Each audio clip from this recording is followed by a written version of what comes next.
Deep within a grim swamp forest, a strange light pierces the oppressive gloom, where a single log glows with an unnatural, almost magical energy, and it turns out the source isn't wood at all, but some kind of lump, a sentient lump that's just woken up with a serious case of amnesia. His last memory is scrolling through manga on his phone before passing out, which can only mean one thing: the classic truck-kun special to another world. But he's read enough of these to know the drill. Panic later, survive now. So he tries calling out to see if there's anyone else in this murky dump, only to be met with a forest full of glowing red eyes staring right back at him. Yeah, maybe shouting wasn't the best idea in a swamp teeming with giant bugs. And yet, for some bizarre reason, this damp, disgusting place feels comfortable, which is a deeply concerning thought for someone who used to be human. Just then, the universe provides an answer in the form of a status window, confirming he's a level 1 slime mold with the weak creature achievement. Ouch, and his HP is already ticking down, threatening a second much slimier death. This system alert says to eat or hibernate, and hibernation sounds a lot like giving up, so he focuses on his one useful trait, decomposer, which means this rotten log he's sitting on is basically a 5-star meal.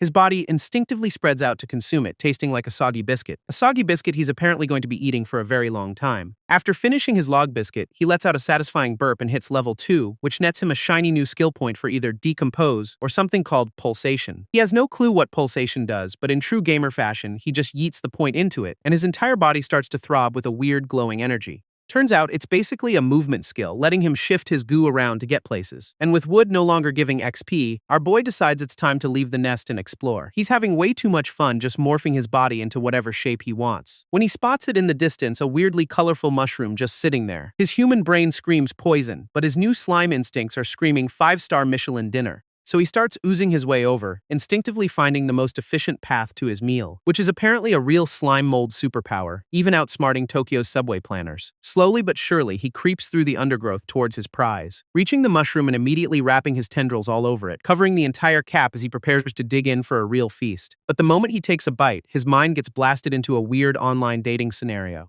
where a pink-haired girl asks if he's the legendary tough guy Bang Bang, and he, now a dapper gentleman with a slime for a head, confirms he is indeed the one, only for his date to turn around and reveal she's a multi-eyed, drooling horror show. A classic case of getting catfished by a literal toxic monster from the swamp, and a system alert confirms it. He's been poisoned, with his HP plummeting fast. His body literally explodes from the toxin, with his HP draining away at an alarming rate. So in a moment of pure survival instinct, he just rips off the infected part of himself, which actually works, clearing the poison but dropping his max HP down to 17. This mushroom also took a hit, but our boy decides a tactical retreat is the only smart play here. Vowing to return like a defeated general planning his grand comeback tour, he finds a nice rotting log to use as a makeshift infirmary, and after a quick 15-minute snack break, he's back to full health, even if dead wood no longer gives him any experience points. With his HP maxed out again, our slime is officially back in business, and immediately starts oozing his way back for another round with the toxic fungus. Turns out he's got a genius plan. Take a tiny bite, retreat, heal on wood, and repeat the cycle. A brilliant war of attrition he dramatically calls Project Move Mountain. He's convinced that with enough time, he can wear this thing down completely.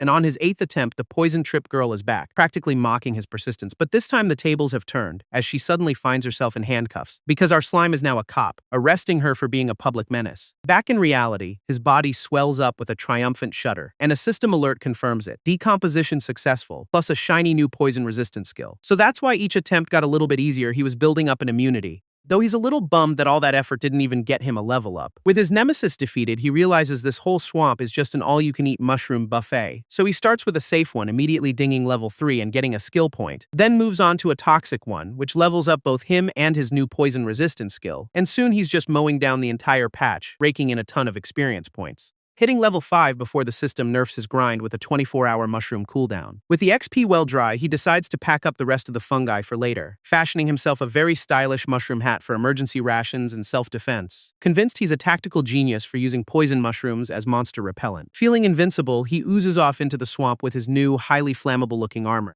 just in time to see a swarm of giant hornets carrying chunks of flesh fly by. He immediately panics and hides, hoping his little poison hat actually works as advertised. But the hornets fly right past him, completely uninterested in a walking salad bar, when a giant frog suddenly snipes one of them right out of the air with its tongue. Our slime can only watch in horror as another massive predator enters the scene. And the hornets, now thoroughly provoked, immediately swarm the amphibious attacker, giving him a front-row seat to a full-blown monster turf war breaking out. This frog is quickly overwhelmed, surrounded by dozens of angry, buzzing insects, and one of them lines up a perfect shot on the frog's extended tongue, landing a nasty sting right where it's gotta hurt the most. It seems the frog is stronger individually, but the hornets have the numbers, and they are not happy. Our boy's gamer brain immediately kicks in, realizing monster corpses mean big XP. While the frog gets absolutely wrecked, taking stings from every possible direction, its tongue now a swollen, purple mess that has got to be agonizing. But in a final act of defiance, it lashes out and snags a whole bunch of hornets. Managing to get a snack, even as it's clearly on its last croaking legs, and our slime is just watching this brutal nature documentary unfold, completely stunned. This battered frog retreats to a branch, probably regretting its life choices, when a massive snake suddenly erupts from the water, ready for an easy meal. And just like that, the frog's very bad day comes to a very abrupt end. Except the predator isn't a snake, but some kind of terrifying bird-snake hybrid. Its giant, unblinking eye immediately locks onto our slime's hiding spot, who instantly gives up, offering his mushroom hat as a pathetic peace offering. And the creature just stares, its reflection showing a terrified little pile of goo. It seems thoroughly unimpressed, maybe even a little disgusted by the sight. So instead of eating him, it just punts him like a slimy soccer ball, sending him flying across the swamp and scattering his precious mushroom rations. He soars high above the canopy, getting an unplanned aerial tour of the forest, which is actually a pretty nice view if you ignore the whole being kicked part. He finally crash lands in a random clearing surrounded by his lost snacks, only to find giant centipedes staring down, confirming his place at the bottom of the food chain. He concludes the only reason he's alive is because he's too pathetic to even be a snack. And his status window confirms he's now level 5 with a pile of skill points, but that weak creature title is still there, just mocking his entire existence. He starts having a full-blown existential crisis about his future as a sentient puddle, deciding the best course of action is to just give up and hope it's all a bad dream. This next morning, however, brings a whole new set of problems as some kind of goo starts dripping down from the mushrooms above him, which turns out to be acid that starts melting him on contact. This pain is so intense it unlocks a new skill called Burst, a high-speed dash, which he immediately uses to slam face-first into a nearby log. And the culprit behind this unprovoked assault is a giant, smug-looking snail, who's just casually spitting acid liquor all over the place, dissolving the very ground our boy is trying to recover on. This thing is clearly getting a kick out of torturing him, looking down on him with absolute slimy contempt. Our slime is furious, not just for the acid bath, but because the snail stole his mushrooms. And dripping saliva on his face is apparently a declaration of war. This snail's response is to just make a pathetic little chirping sound, but our boy is having none of its fake crying routine, though the snail seems committed to playing the victim in this whole mess. But then his rage gives way to pity, figuring they're both just low-level creatures trying to survive, so he decides to be the bigger slime and offers to share the mushrooms, a true act of charity. And as the snail starts eating, our boy's mind immediately jumps to classic Shounen manga tropes, fantasizing about them teaming up to increase their odds in this unforgiving world, picturing a future where they level up together, becoming legendary adventuring partners, and eventually taking down the Demon King with the unstoppable power of their bond. Snapping back to reality, he makes his official proposal, an alliance for mutual protection and snack. And the snail looks up with what appears to be a heartwarming, teary-eyed acceptance, which was just a wind-up for a vicious headbutt that smashes right into him. This attack costs him 12 HP, a painful reminder that nature doesn't care about feelings. And realizing he's been completely outplayed, he decides it's time for a tactical retreat. But the snail immediately stops eating, its gaze locking onto its escaping meal. And now he's being actively hunted by the very monster he tried to befriend. With no other options, he dumps his remaining skill points into pulsation for a desperate speed boost, pushing his slimy body to its absolute limit in a full-power dash for his life. But even with the upgrade, the snail is somehow keeping pace right behind him, and after a full 3 minutes of running, he hasn't managed to shake his pursuer at all. Realizing in horror that this thing's base speed is just as fast as his maxed-out skill, this snail suddenly stops and its body begins to swell, preparing to launch another attack, firing off another volley of its signature acid liquor right at our fleeing hero. This acid melts right through him, cleaving off a huge chunk and dealing 27 damage. And his first thought is a philosophical question about where his consciousness goes. He quickly realizes that's a problem for later as he's currently being dissolved. Meanwhile, the snail lets out a horrifying shriek, its mouth a gaping maw of teeth, then slams down hard, splattering what's left of him across the log and starts casually eating the piece of him it just tore off. Our boy can only watch in horror as the monster literally slurps him up, before it turns its glowing red eyes back on him, ready for the main course. But then he spots it, one of his poison mushrooms lying nearby, a perfect last-ditch weapon. As the snail looms over him with its mouth wide open for the kill, he activates Burst and shoves the toxic fungus straight down its throat. This monster starts making its pathetic chirping sound again, but this time it's for real, as its entire body starts convulsing from the mushroom's potent toxin. It collapses in a heap and a wave of system alerts confirms the kill, dinging him to level 6. He realizes the snail had no poison resistance, which is why it was melting everything first. With his first real monster defeated, he's feeling pretty good about himself, and immediately gets to work decomposing the corpse to see what new skills he can get. Turns out snail meat is just as slimy and gross as you'd expect, so he just tells himself it's fancy French cuisine and forces the dissolution to continue. Unfortunately, the process has a very sudden and very painful-looking side effect. This snail meat tastes so absolutely disgusting his entire body convulses in rejection, and the system immediately cancels the decomposition, awarding him 0 experience for his effort. He considers just tossing the corpse, but throwing away a victory he nearly died for feels like a waste. Realizing that in this world, he doesn't have the luxury of being a picky eater. So with a face of pure regret, he forces himself to start dissolving the snail all over again. This process is apparently a long and visually unpleasant one for the entire forest, as he just sits there slowly, painfully trying to digest his disgusting prize. But it finally works, netting him a level up to 7 and a full heal, though being restored to optimal state just leaves him feeling like a miserable, melted puddle. His skill window pops up showing he's got more points to spend and a higher level decomposition.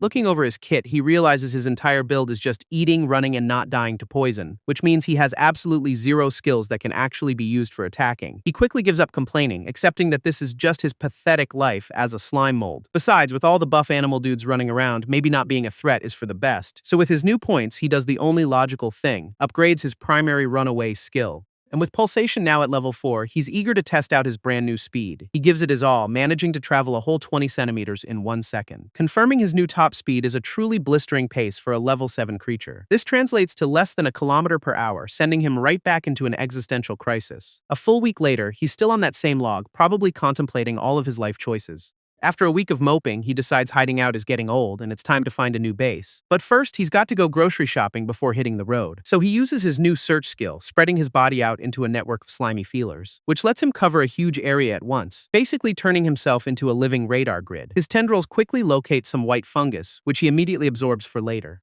And he follows that up by snagging a whole batch of straw mushrooms, stocking up the pantry. Turns out he can now decompose stuff on the go, making exploration way more efficient, even dissolving some poison shrooms to bump his poison resistance up to level 4. He then tries to decompose the old snail corpse, but just bounces right off the shell, which somehow deals 9 damage, a truly pathetic way to get hurt. And that's because it's not a corpse, but a brand new snail that's been watching him, who immediately opens fire with a familiar glob of acid liquor. He takes a bit of damage but easily dodges, feeling pretty good about his speed upgrade. Though he quickly realizes this snail is also way faster than the last one. He gets cocky anyway, taunting that the snail will never be able to hit him again. And a moment later, he gets absolutely blasted for a massive 33 damage. This snail just sits there, completely unfazed, as our boy's body melts away. Then it lunges forward and bites down hard on one of his tendrils, which is exactly what he wanted, revealing he let it hit him on purpose. Because now that it's latched on, he can finally counterattack by engulfing its head. This snail is finally dissolved, netting him a sweet level up to 10. He admits that eating monsters is disgusting, but the EXP gains are just too good to pass up.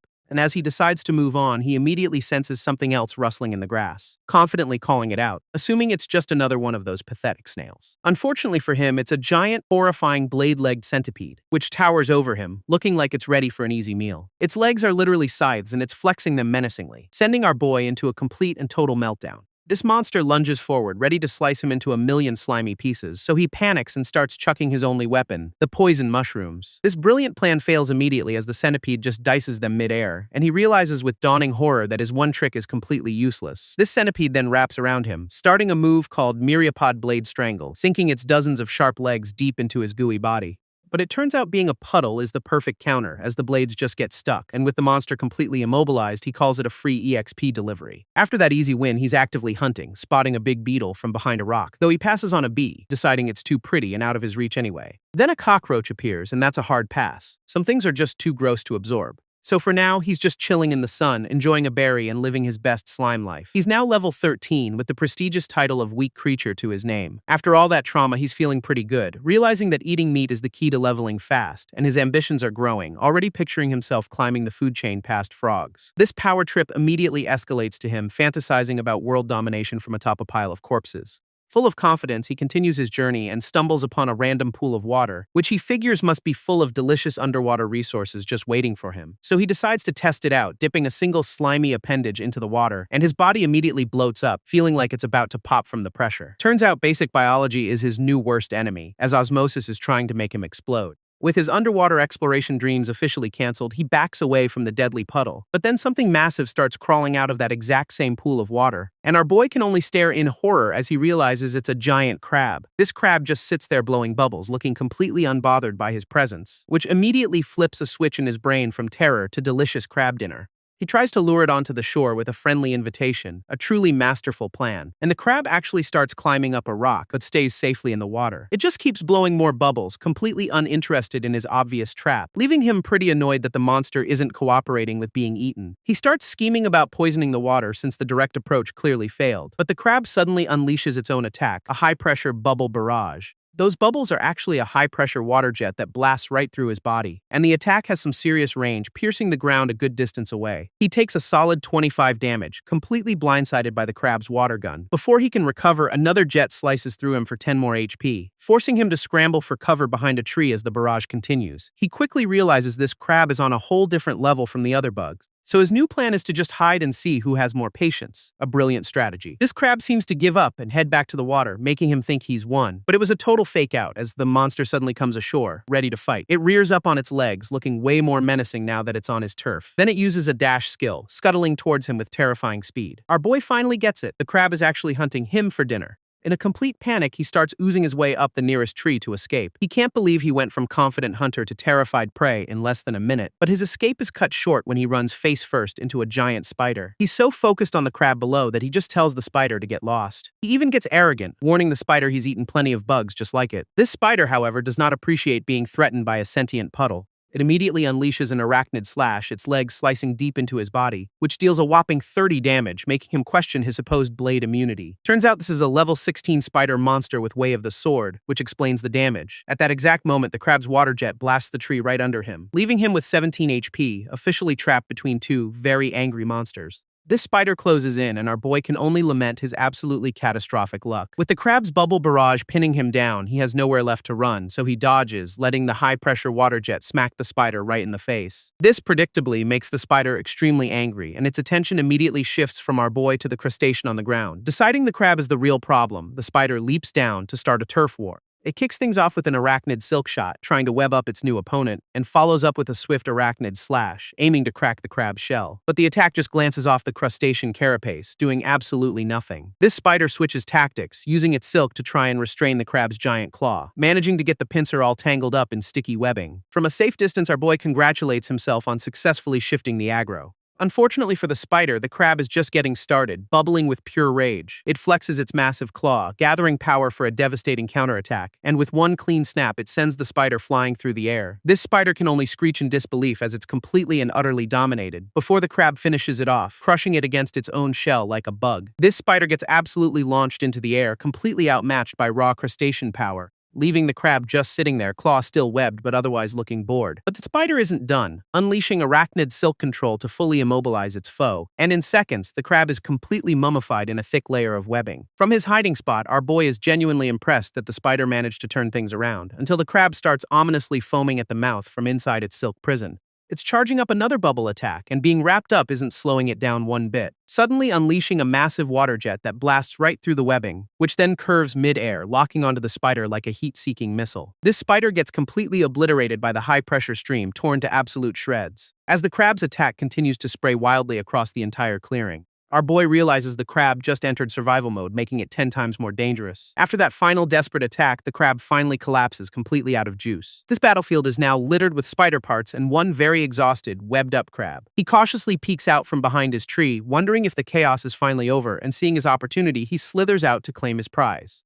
He even gets cocky, taunting the immobilized crab for being all tuckered out after its tantrum. Now he just has to figure out how to finish it off without getting eaten in the process. His gaze falls on a nearby rock, and a wonderfully primitive idea starts to form. So he absorbs the stone into his body, preparing to deliver a good old-fashioned bludgeoning. His brilliant plan hits a snag. His inventory is full, and his low HP means less storage. To make room, he unceremoniously spits out his entire mushroom collection, and with his inventory cleared, the rock is successfully absorbed into his body. He immediately starts glowing, straining under the immense weight of his new weapon, complaining about how heavy it is as he drags himself toward the helpless crab. He even announces his arrival, telling the monster he's here to collect his prize, having oozed back up the tree to prepare for a gravity-assisted execution. But the crab isn't quite done, firing one last desperate water jet straight up, which just splashes harmlessly against his new rock armor as he taunts it for trying. That's the last of its energy, leaving the crab looking up in pure, unadulterated terror. And with that, he lets the rock go, crushing the crab in a single decisive blow, landing on the wreckage to declare himself the winner and netting a level up to 14.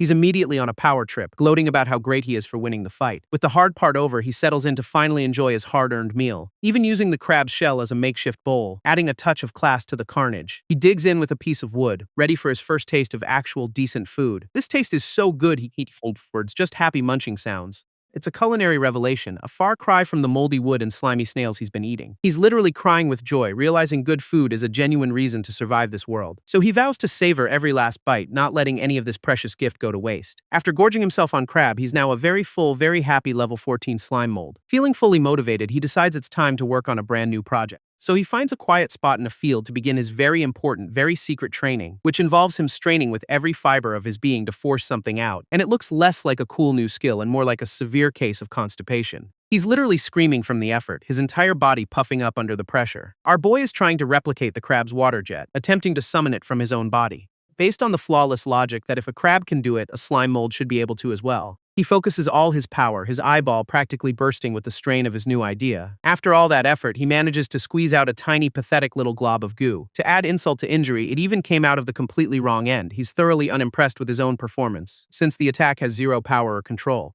Calling the whole attempt outrageous, he gets ready to try a different approach. This time, he activates his burst skill, unleashing a proper, high-speed projectile which punches a hole clean through the crab shell, evolving burst into cytoplasm spray. This new skill lets him weaponize his own body, firing it out as a powerful attack. He's absolutely thrilled, realizing for the first time that his skills can actually evolve. But then he notices something even better. The old 5-minute time limit is completely gone. He immediately tests this theory, firing off another shot without any delay, which means his new favorite move has absolutely no cooldown, letting him spam it endlessly. All that target practice immediately levels up cytoplasm spray to level 2. But there's a catch. Every shot drains his HP, forcing his body into a self-eating state.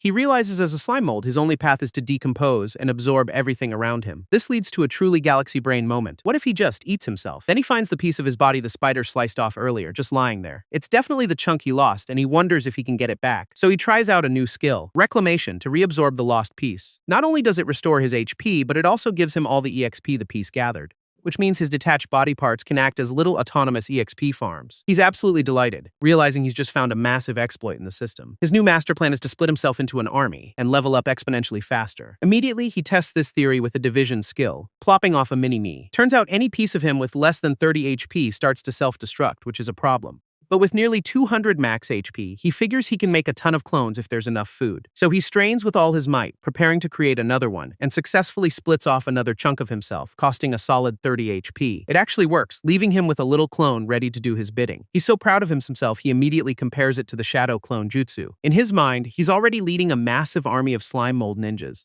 Getting right to work, he orders his first clone to go start munching on a nearby log. He even assigns his second clone to guard the mushroom pile, because priorities. A quick status check confirms he's still officially a weak creature, despite his growing power. With his army assembled, he decides to eat the leftover spider meat to top off his HP. He's getting pretty comfortable in this body, even starting to think he's terrifyingly strong. After all, normal piercing attacks just bounce right off his gelatinous hide, and even a sword slash passes through him without leaving a single scratch. A more advanced slash might actually cut him in two, but he just oozes back together, making him basically immune to physical damage. He's pretty sure the only thing that can actually hurt him at this point is magic, which he imagines as a terrifying barrage of spells he's thankfully yet to encounter. With that settled, he sends his clones out into a nearby swamp to start hunting. His clones immediately start absorbing rocks, following the boss's brilliant strategy. Their targets are a group of small, unsuspecting crabs just chilling in the water. His clones act as bait, luring the angry little crustaceans out of the swamp, leading them on a merry chase right into the middle of a clearing. Meanwhile, the real him is perched in a tree, waiting for the perfect moment to strike. These crabs are so focused on the bait they have no idea what's coming from above. With a mighty war cry, he prepares to unleash his signature move on the crowd below. His cytoplasm spray rains down from above, blasting the helpless targets. This ambush nets him 6 kills, a ton of EXP, and a level up to 15. After a quick meal, he's back to peak condition and ready for another round of training, squaring off against his new sparring partner, a completely stationary rock.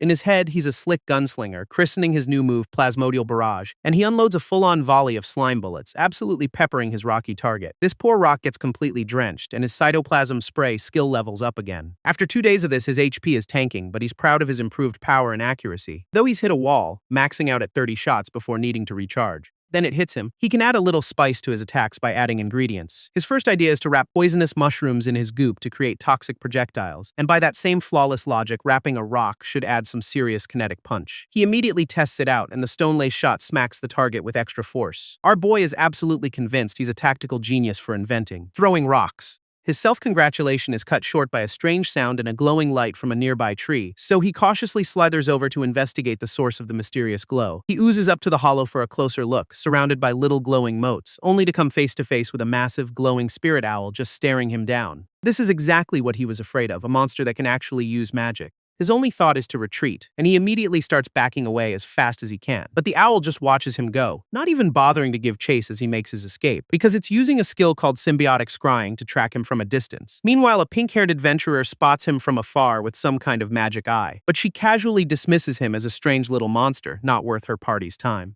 Their whole group is on edge since the forest is dead quiet and magic comms are down. Our boy, on the other hand, is having a full-blown panic attack fleeing from the magic owl. His only hope is to cross the nearby river, but he's got no way to swim, so he comes up with a brilliant physics-based plan to just launch himself over it. He uses his plasmodial barrage as a makeshift jetpack, propelling himself across the water, though the maneuver costs him a whopping 80 HP, leaving him as a puddle on the other side. With no time to recover, he continues his desperate escape deeper into the forest. Finally collapsing behind a tree, he prays he's actually put enough distance between them. He admits to himself that against a truly high-ranked monster, he'd be instantly vaporized. Right on cue, a terrifyingly powerful aura completely engulfs the clearing, and he realizes this new presence is far more dangerous than the owl he was fleeing. He looks up in terror, realizing it's not the owl that found him, but something else entirely. A massive, glowing, and armored appendage crashes down right in front of him. Our boy is just a tiny little blob staring up at this colossal thing. It takes him a second to process that he's looking at a gigantic severed finger. His mind immediately jumps to the classic golden finger trope, a legendary cheat item.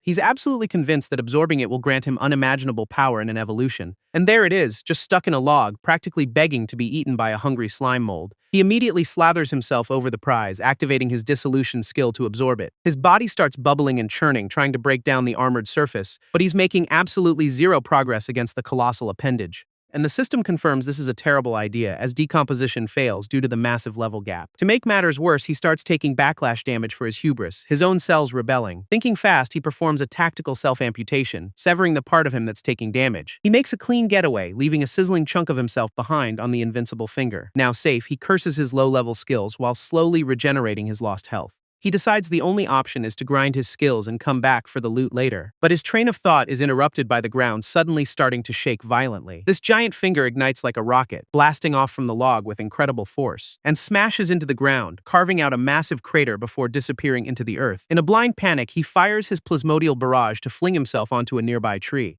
He clings to the bark, realizing he's completely trapped by whatever just happened. After a moment, the shaking stops, leaving nothing but a giant dark hole in the clearing. From his hiding spot, he peeks down at the aftermath, completely and utterly terrified. Our boy is officially having a breakdown, crying about how scary the outside world is. He swears off adventuring for good, deciding to just hide and decompose things safely, completely unaware that the finger is still glowing deep inside its new tunnel, and that the impact seems to have shattered some kind of invisible barrier in the forest. That impact shatters some kind of magical barrier across the forest, unleashing a wave of energy. This new development puts our boy, the magic owl, and that giant finger all on a collision course. Completely unaware, he just decides to lay low and build a temporary base for the night. He gets right to work using his dissolution skill to carve a cozy little home out of a tree. His master plan is a tiny entrance leading to a much bigger room, keeping out larger threats. In his head, he's a hardened construction foreman, ready to break ground on his new project. He puts in the effort, dissolving and shaping his new hideout with surprising speed, and even finds a handy, if slightly poisonous, luminous mushroom for some ambient lighting. To top it all off, he makes a comfy moss bed, feeling incredibly pleased with himself. With a food stash and a nightlight, his cozy little bunker is officially mission complete. His grand design was a bit more complex than the final product, but hey, it'll do. He even finds a stick to chew on, settling in for some well-deserved rest and relaxation. Finally, a mold with a home, his sense of security is now at an all-time high. But his peace is immediately shattered by an incredibly loud buzzing from right outside. So he pops his head out, ready to tell his new neighbors to keep the noise down. Turns out the noise is a massive swarm of giant wasps, and he gets a terrible idea. These things look seriously mean, buzzing around like a squadron of angry fighter jets. He fires off a single test shot, which actually manages to take one of them down. Gaining a bit of EXP, he cheerfully greets the rest of the swarm from his doorway. This, of course, immediately draws the undivided attention of every single angry wasp. He immediately yanks his head back inside, realizing he's just poked the hornet's nest, and in response, the entire angry swarm makes a beeline straight for his front door. His genius solution is to just plug the entrance with a chunk of his own body. Problem solved. Turns out they just kamikaze into his goop, turning him into living flypaper for easy EXP. After the first wave dies down, he peeks out to spot a few survivors still buzzing around, which leads him right to the source of the problem, their massive hive high in a tree. Naturally, his next move is to climb the tree and get a front row seat to the action. He's located their headquarters, and you can just see the gears of another brilliant idea turning. A couple of sentries finally notice the uninvited guest chilling on their branch. So this time, the entire hive pours out to greet him with extreme prejudice. He's completely unfazed, smugly remembering their physical attacks are useless against him, as they completely engulf him in a massive buzzing ball of pure unadulterated rage. Except they've got a secret weapon, a heat-smothering attack that starts cooking him alive. For the first time, his HP starts dropping, and he realizes this isn't physical damage at all. In a panic, he unleashes a point-blank plasmodial barrage to blast his way out, but one of the bigger wasps just casually throws up a beeswax shield, tanking the hit. That same wasp then delivers a brutal smackdown, sending our boy flying off the branch. Barely clinging on, he realizes the wasps guarding the hive are on a whole different level. To make matters worse, what looks like their commander shows up, armed with a massive stinger, and of course its stinger starts glowing with a magic circle, the one thing he can't defend against. This Commander Wasp doesn't even flinch, just summons a whole new wave of angry backup, and our boy immediately recognizes the hierarchy: workers, guards, and a freaking hornet mage. This mage just stares him down, buzzing with a whole lot of magical intent. And on its command, the fresh wave of hornets dive bombs straight for him. Not one to back down, he preps another full-power plasmodial barrage, unloading a massive volley to try and thin the herd before they reach him. His aim is actually on point, and he manages to shred a few of the grunts out of the air. But the problem is each shot is draining his HP, and there are way too many of them. Luckily, he's got a cheat code. He just absorbs the tree he's on for a constant HP refill. Just as he gets cocky, one of the guards throws up a beeswax shield, blocking his shot cold. Another one pops up a shield, and he realizes he's only got one stone-laced shot left, which he fires immediately, only for it to get blocked too as the guards close in. Two of them land right on him, trying to tear him apart with their pincers, but he's not even worried, basically thanking them for the free home delivery. He just envelops them completely, activating his dissolution skill on the spot. And with a smug look, he graciously accepts their generous donation of EXP. This system confirms he's gained a bunch of bee spears and a stinger, but his inventory is full. Wasting no time, he wraps the new stinger in goop, creating a deadly armor-piercing round. This new projectile absolutely demolishes a guard's shield, punching straight through it. For the first time, the Hornet Mage actually looks a little surprised by the little slime's ingenuity. Seeing his new weapon, the Hornet Mage seems to order a full retreat, with the guards pulling back, and our boy's ego inflates instantly, convinced his power has them terrified. Turns out the mage is just repositioning its troops, conducting them like a tiny fuzzy orchestra, and it begins concentrating a massive glowing orb of what looks like pure honey, which immediately distracts our hero, whose only thought is how much he wants to eat it. This mage promptly sets the honey ball on fire using some kind of beginner magic, unleashing a spark ember attack with a flick of its twig-like wand, a blazing sphere of sticky, flammable death rockets straight towards the slime, slamming into him for a massive 70 HP and shattering his composure completely. Without missing a beat, the mage prepares a follow-up volley of smaller fireballs, and our boy finally realizes fire magic is his hard counter, so it's time to run. He scrambles down the tree as the branch behind him erupts in a series of explosions, forcing him to fire another plasmodial barrage just to get away from the blast zone. He launches himself like a desperate, goopy cannonball through the air, but the guards are already waiting for him, shields raised in a defensive line, forming a twin beeswax barrier that completely blocks his escape route. This mage then buffs its fireballs, a move our boy declares to be totally unfair. Just before the enhanced projectiles slam into his back, pinning him against the wall. As if that wasn't enough, the commander uses a swarm summon skill, calling out a new squadron of glowing, self-destructing bees from the hive. These glowing kamikaze bees lock onto their target, ready to detonate on impact, and slam into the tree right where he was hiding, turning the bark into splinters, which is immediately followed by a series of massive fiery explosions.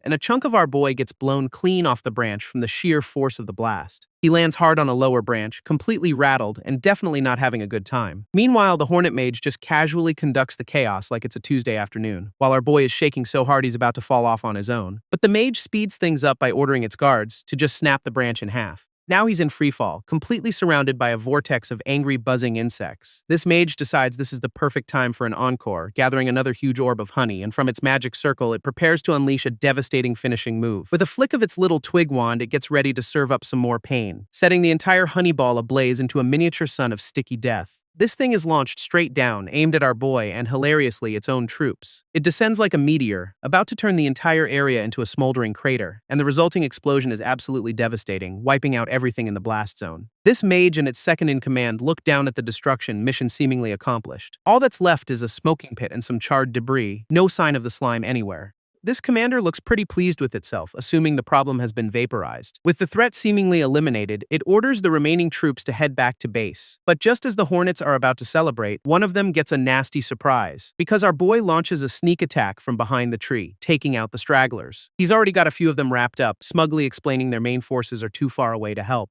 Turns out he's been using dissolution to carve a secret tunnel straight into their hive the entire time. That chunk of him they blew up was just a decoy he made by splitting his body, a costly but effective distraction, and while they were busy with their light show, he slipped right into the passage leading to their home base. He bursts out of the wall inside the hive, catching the first guard completely off guard. Then uses a search skill, spreading his goop through the structure to map everything out. This gives him a full blueprint of their entire nest, every tunnel and chamber included. His first stop is the nursery, which is definitely not what he's looking for, and his second stop is the egg chamber, which is also a hard pass. He finally stumbles into the honey storage, and for a second his priorities get a little fuzzy. But he shakes it off, remembering he can always come back for snacks after the main event. With his target located, he smashes through one final wall to make his grand entrance. And there she is, the one he was looking for all along, the queen bee. She's just a massive, defenseless grub, happily munching away, completely oblivious to the intruder. At the same time, the Hornet Mage and its guards are finally heading back, sensing something is wrong. But inside, a whole new squad of creepy-looking royal guards with glowing red eyes is already on the scene. Too late for them, though. Our boy has already taken the queen hostage, holding a rock to her head. This queen lets out a terrified shriek, realizing her reign might be coming to an abrupt end. This Hornet Mage and its elite guard finally show up, looking ready to murder him, and its guards immediately charge forward, shields at the ready to protect their precious queen. Our boy calmly asks if they're open to a little negotiation, holding all the cards. And by negotiation, he means instantly crushing the queen's head with a rock, problem solved. This Hornet Mage can only stare in absolute shock as its entire world falls apart. While outside, the whole swarm just starts dropping out of the sky, their connection severed. Even the elite guards inside begin to disintegrate, proving the queen was their linchpin. He muses that low-level monsters only understand instinct right as he gets a double level up, with the system confirming his new power as night falls over the forest. A new notification warns him that the EXP from the bee corpses will expire soon. His new status screen shows he's hit level 21, ironically earning the weak creature achievement. He also unlocked a central command skill, which is totally useless without any minions to command. Turns out his main racial skill can only be leveled through practice, not skill points. At least his inventory is now packed with high-grade honey, each one a massive 400 HP potion. He sits alone, surveying the absolute graveyard he's created in the aftermath, and for a moment he actually feels a little conflicted about the massacre despite not having a heart. He reflects on his journey from prey to predator, having now conquered an entire hornet colony. Meanwhile, in a completely different story, a little crab kid is sad his dad is late for game night, and a flashback reveals Daddy Crab is just a typical salaryman, stuck working late for his family. This scene closes on a crab-themed clock, ticking away as the little guy waits. Back with the crab family, Mama Crab is getting worried, telling her son to go find his dad. This kid gets all dramatic about his grand rescue mission, while his sibling tells him to keep it down. They finally spot a figure stumbling in the distance, looking exactly like their drunk dad. This little guy is absolutely thrilled, convinced his dad is finally home safe. But he's heading the wrong way, so they realize they need to go guide him back. As the kid runs to greet him, our slime quietly emerges from the shadows, having found his next meal. This figure turns, revealing he's already eaten the dad and is now wearing his corpse like a grotesque puppet. Which, as you'd expect, sends the poor kid into a full-blown, terrified screaming fit. And this whole imaginary horror show sends our boy into a spiral, realizing he's become the villain. Turns out, none of that actually happened. It was just him overthinking things after the Hornet massacre. He chalks up the guilt to his lingering human conscience, which he decides is a liability now. In this world, you're either the hunter or the prey, and he's officially done being on the menu. With his moral compass now thoroughly shattered, he decides to go reclaim the decoy body he split off. He launches himself through the forest, bouncing between trees to get back to the blast zone. But as he gets closer, he notices a strange, warm glow coming from a clearing up ahead. He quickly realizes it's a campfire, which is definitely not something local wildlife would make. Landing silently at the edge of the woods, he creeps forward to investigate the source. He peeks out from behind a tree, wondering if he's finally about to meet some humans. And there they are, a whole party of adventurers just chillin', one using a giant pig as a beanbag. He ducks into a bush, completely stunned that he's actually stumbled upon real people. He's watching a C-rank beast tamer named Naya Ross, who's using her giant warthog as a recliner. Her B-rank captain, Rake Carter, is busy apologizing for getting them hopelessly lost. But the other B rank, a mage named Cole, isn't worried, saying their guildmaster is one of the strongest around. Turns out, said guildmaster has been missing for 2 whole years after taking a sketchy mission from the Pope. This master, Gon, founded their guild on principles of fairness, which made them incredibly successful. So successful, in fact, that they earned the suspicion of the church right before he vanished. And now his loyal followers are stuck searching for him in this creepy magic-dampening forest. Rake feels responsible for the guild's decline, thanking the other two for even showing up to help. Nia says she owes everything to Gon, since no one else would have accepted a beast tamer like her. Cole, ever the pragmatist, points out her skills are in high demand now, so she'll be fine either way, which earns him a swift kick from Nia, who tells him to shut his mouth and go to sleep. All this time, our boy has been trying to eavesdrop, shaping himself into a giant floating ear. He's hiding in the bushes, trying to piece together all this talk about guilds and churches. To get a better signal, he extends a slimy tendril to act as a biological listening device. It slithers across the grass, inching closer to the unsuspecting adventurers, until Cole casually looks up from his book and announces there's a monster nearby. This jig is up as his little goop antenna is spotted slinking through the clearing. Without even getting up, the mage summons an ice spike that erupts from the ground, skewering the tendril. A system notification confirms the frost effect is super effective, dropping his speed by 90%. Back in the bush, our boy is now covered in frost, completely frozen in place. Cole is completely unbothered while Rake and Naya jump to their feet, ready for a fight. They stare at the frozen goop spike, totally baffled by what they're even looking at. Naya's warthog, Little Steelback, gets curious and starts sniffing the weird ice sculpture, and then immediately shatters it with its snout, accidentally freeing our boy's tendril. From the bushes, the slime watches his escape plan get a lot more complicated, because the warthog decides his tendril looks like a tasty noodle and starts slurping it up.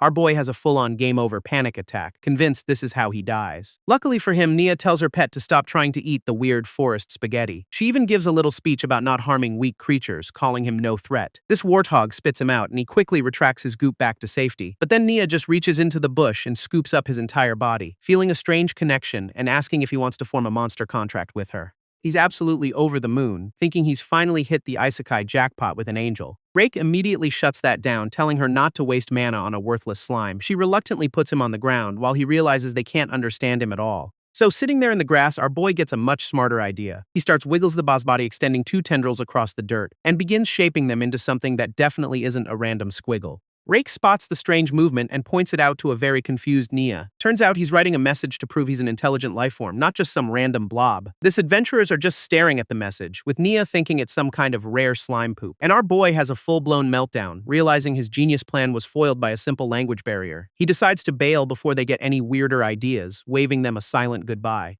With that awkward encounter over, he bounces off into the night to find his missing half. He lands back at the blast zone, really hoping that terrifying owl isn't still lurking around. This is the perfect time to test out his new nucleus command skill to locate the decoy. His body morphs into a living radar, sending out pings to find his lost part. This skill unleashes a massive sensory pulse, scanning the entire surrounding forest, and it immediately locks onto the signal from his other self. Turns out, the decoy has been busy absorbing all the dead hornets from the explosion. He's actually pretty impressed with his new built-in GPS, confirming the location instantly. With a target acquired, he zips off through the trees to go reclaim his property. This signal gets stronger as he approaches, letting him know he's on the right track. But when he finally lays eyes on it, he's completely taken aback, because his little decoy has grown into a massive blob after decomposing everything in sight. He activates Reclamation, absorbing the whole thing back into himself for a huge EXP boost. This giant mass of goo surges back into his main body in a single swift motion, and the system goes nuts, leveling up his poison resistance and bumping him to level 22. He feels a jolt of power as the absorption finishes, making him bigger than before.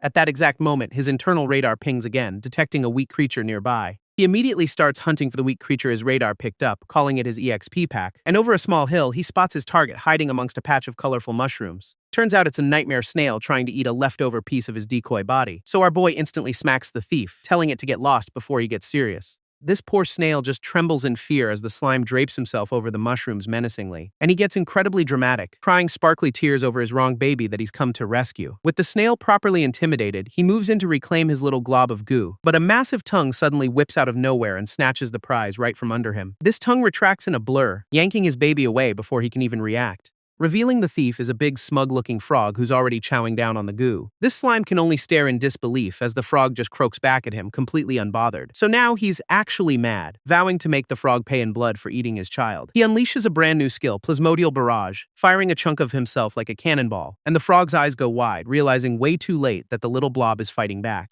This projectile slams right into its face, sending the amphibian flying through the air, leaving our boy feeling pretty confident, thinking he's strong enough to take on that owl now. But his victory lap is cut short when he realizes something isn't quite right, because the frog just caught the attack in its mouth, smoke pouring from its jaws. Before he can process this, the frog makes a break for it, leaping towards the water, and it dives into the lake with a huge splash, making a clean getaway for now. He's not letting this food thief get away, confidently declaring its escape is a pipe dream. From the safety of the lake, the frog just croaks back, completely unimpressed by the threat. So our boy unleashes another volley of goop missiles, trying to blast it out of the water. But they just plop into the lake, doing absolutely nothing to the submerged amphibian. His attacks are completely useless against a target that can just hide underwater. He's officially stumped, realizing he's got no way to win this fight as long as it stays in the pond. Just then, the frog leaps out of the water again, seemingly making a fatal mistake. And our boy gets a brilliant idea. Remembering amphibians need air, and this is his big chance. This frog lands on the surface, gathering an immense amount of power in its webbed feet.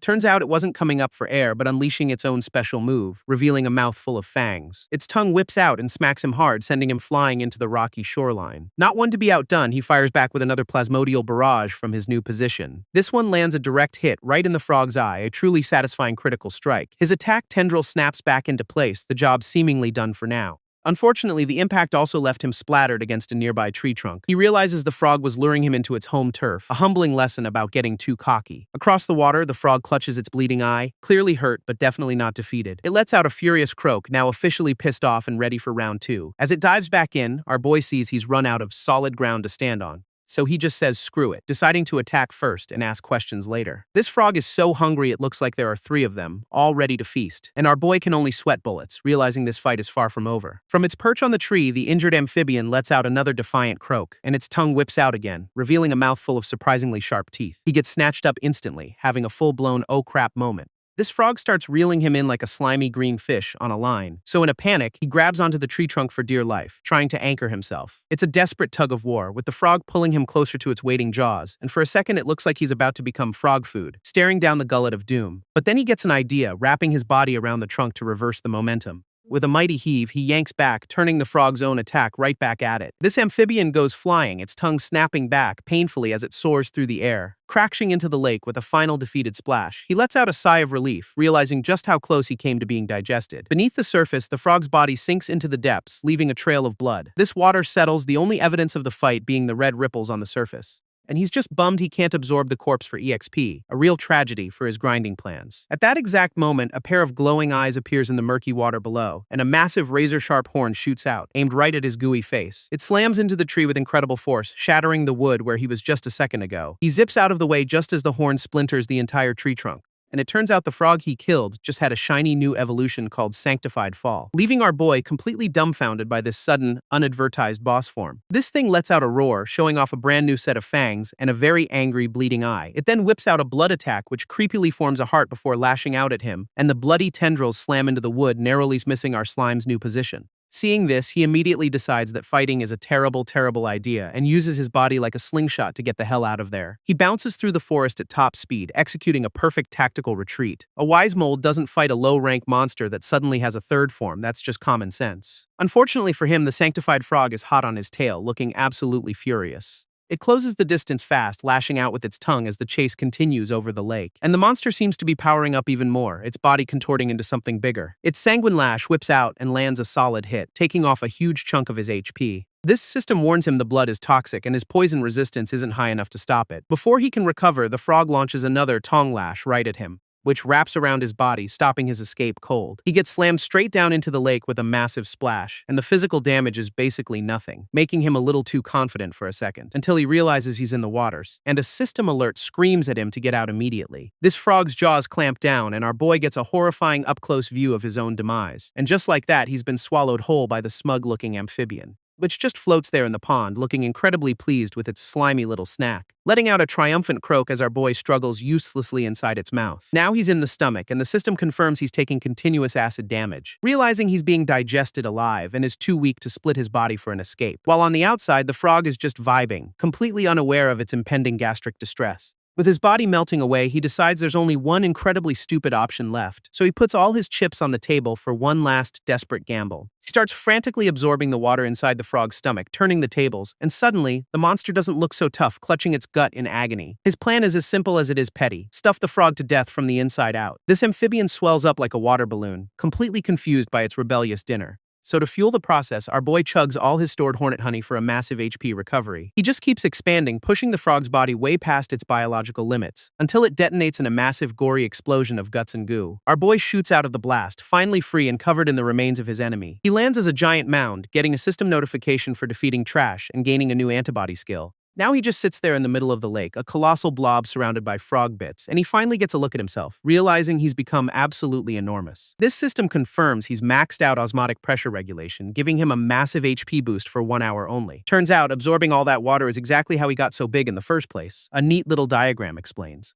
He figures his new kaiju-sized body is the only reason he can handle the pressure, a pretty sweet side effect. But the reality check hits hard when he realizes his 10,000 plus HP is on a very short countdown timer. He decides this is the perfect time to cash an achievement he got for emptying his inventory, and immediately starts fantasizing about being a city-destroying monster, because of course he does. This gives him a brilliant game-inspired idea to just roll over everything like a giant sticky ball. So he starts his rampage, plowing through the swamp and absorbing everything for a steady stream of EXP, trees, plants, whatever. It all gets decomposed as he barrels through the forest, racking up points. Meanwhile, the local fish population can only stare in horror at the giant green apocalypse rolling through their home. Some of them aren't fast enough, getting sucked right into his massive, gooey body as he passes. He quickly realizes chasing agile fish is a waste of time, since moving in the water is still a drag. With that in mind, he decides to take his destructive tour onto dry land for some easier targets. This giant blob makes a beeline for the shore, ready to continue his EXP farming spree. He completely drains the small pond as he emerges, leaving nothing but a muddy crater behind him.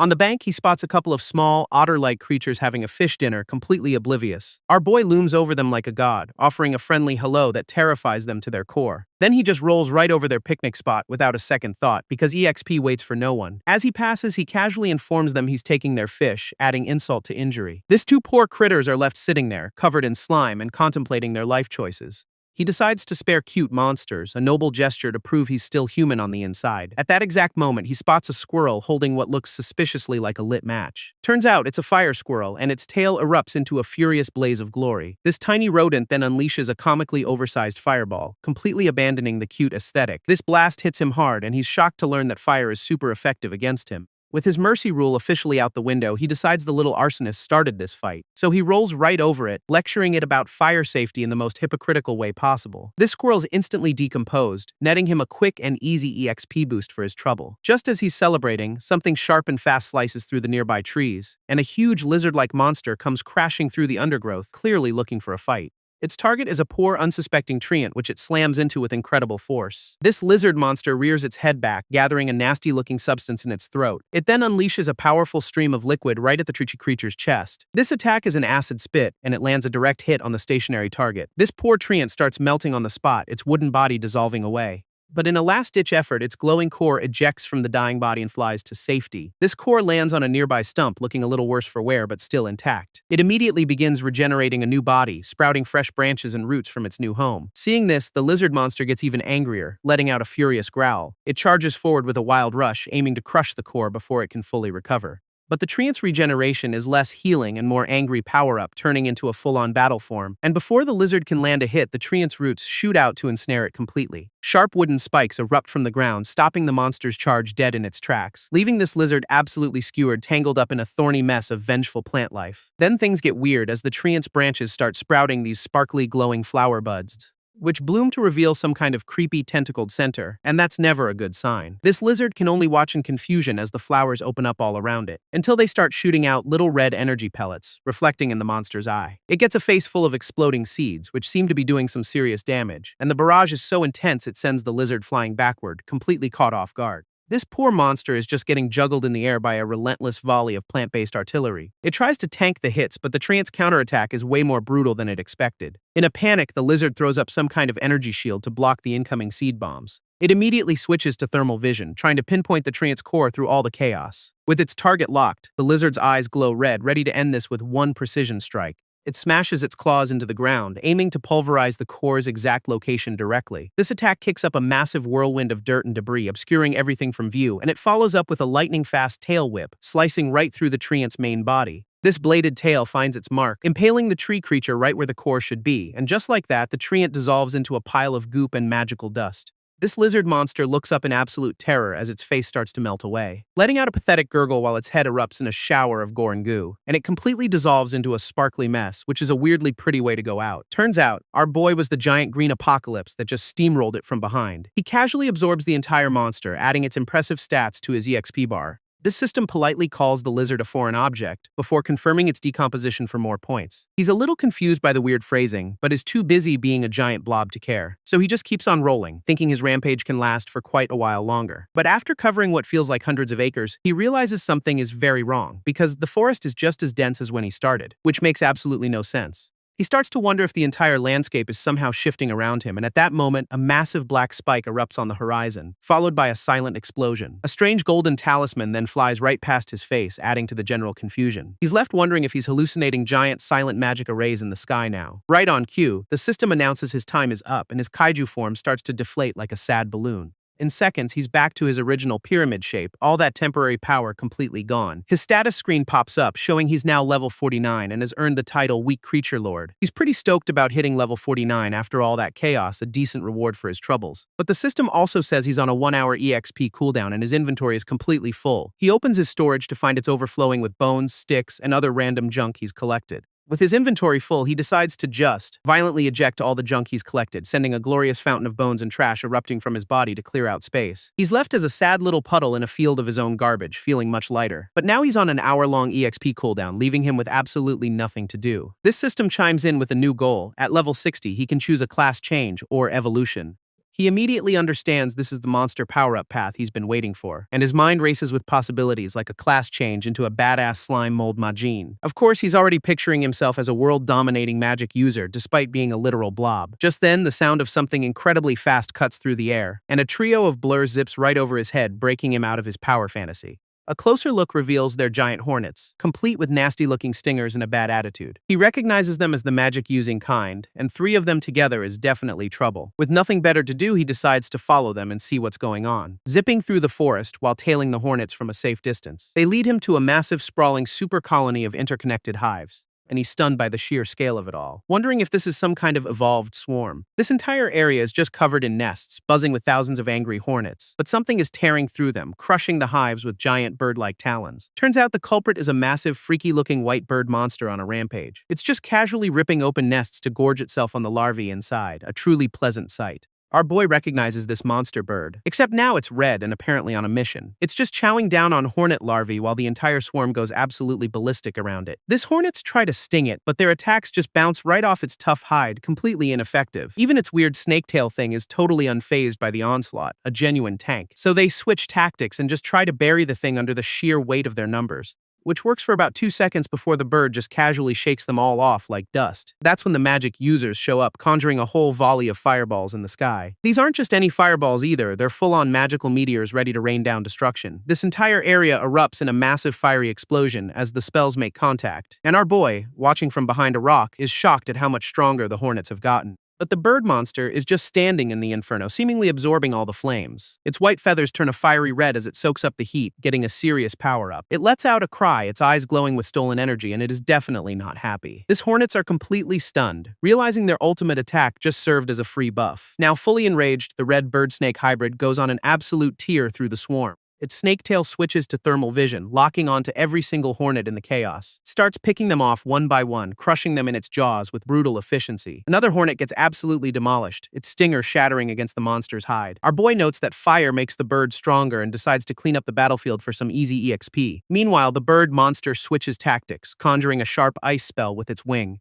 Right on cue, a party of adventurers shows up, identifying the monster as a Lord-level snake heron. Our boy recognizes them as the humans from before, realizing they're also here to hunt the bird. This bird's wing is already encased in a massive chunk of ice, courtesy of the new arrivals, but it just flexes and shatters the spell like it's nothing, completely unimpressed. This warrior tells his mage, Cole, to prep a high-tier spell while he holds the line.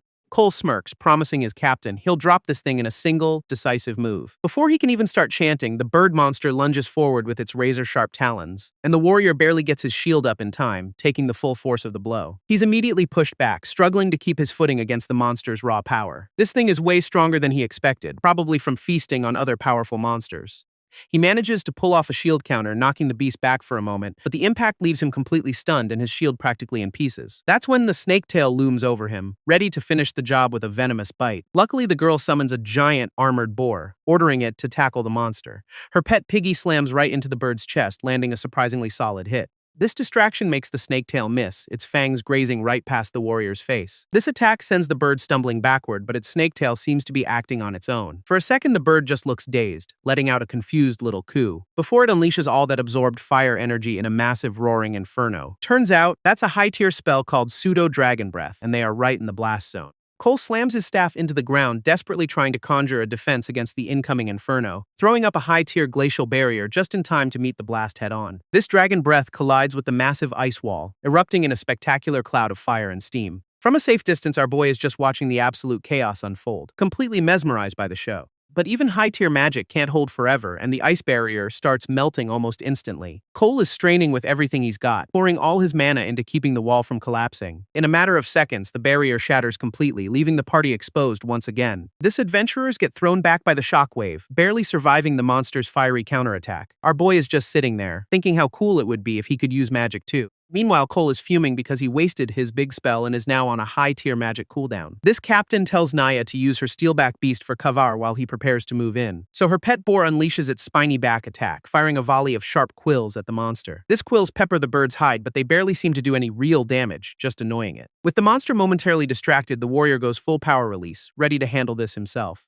This bird monster is suddenly launched sky high, completely disoriented by the coordinated assault. It looks down in total confusion, its face now a pincushion of quills, letting out a dumb little goo. That's the opening the captain needed, leaping into the air with his meteor hammer skill ready to go. He brings the glowing weapon down with incredible force, aiming to crush the bird's skull, but the snaketail whips around to intercept the blow, trying to protect the main body, and gets its head completely pulverized for its trouble in a direct and brutal hit. With the snaketail smashed, the captain looks grimly determined to finish the job, and the bird monster is finally down, with Cole busy stroking the captain's ego about it. From his hiding spot, our boy realizes human teamwork is broken and decides he needs to find a strong host. This captain then orders Nia to read the monster's memories for any intel on their missing guildmaster.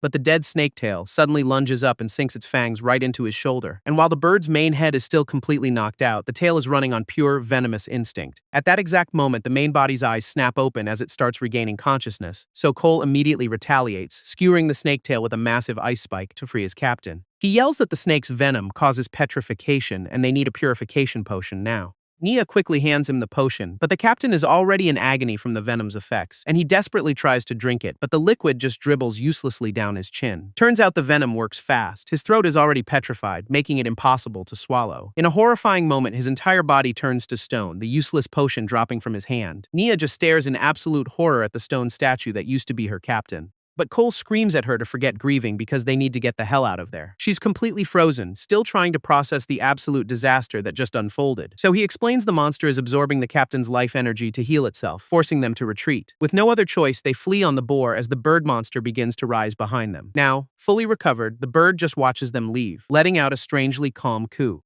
While making their escape, Cole downs a mana potion, clearly preparing for another fight. Cole explains they just need to escape and find a royal priest to save the captain, a totally solid plan. Meanwhile, the bird monster is back on its feet, looking anything but cooperative. Naya is, understandably, having a complete meltdown and asking what they're supposed to do now. Cole, ever the professional, tells her to calm down because he's got one more trick up his sleeve. He unleashes an ice gatling spell, firing a rapid-fire barrage of frozen shards, which successfully freezes the monster's legs solid, pinning it to the ground for a moment. This volley continues to pepper its body, slowing the massive beast down significantly. But the bird just looks annoyed, its snake head already glowing with that familiar fiery energy. Realizing what's coming, Cole screams at Nia to just run while he holds it off. He knows if he doesn't stop this thing now, their escape attempt is officially over. With a quick thanks for the mana potion, he gets ready to go all out one last time. He throws up another high-tier glacial barrier just as the monster unleashes its fiery breath. Nia can only watch in horror as the battlefield erupts in a storm of fire and ice, forcing herself to turn and flee on her board just like Cole ordered her to.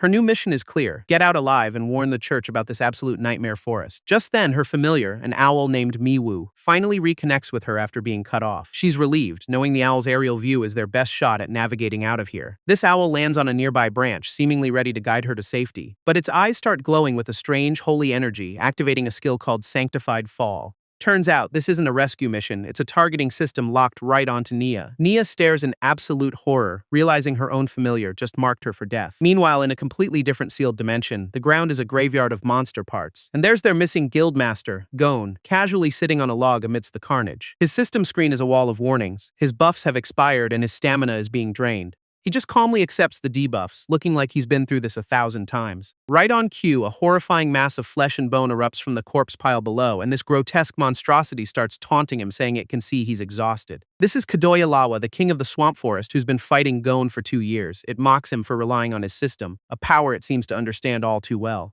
This monster reveals it knows he's a transmigrator and that this entire forest was a custom-made trap. It offers him a choice: become a corpse puppet or join its grand plan for dimensional conquest. Gon takes about half a second to consider it before gripping his weapon with purpose. His answer is to unleash a massive attack, promising to obliterate every last piece of it. But the monster just scoffs, claiming it's immortal and undying within this eternal barrier.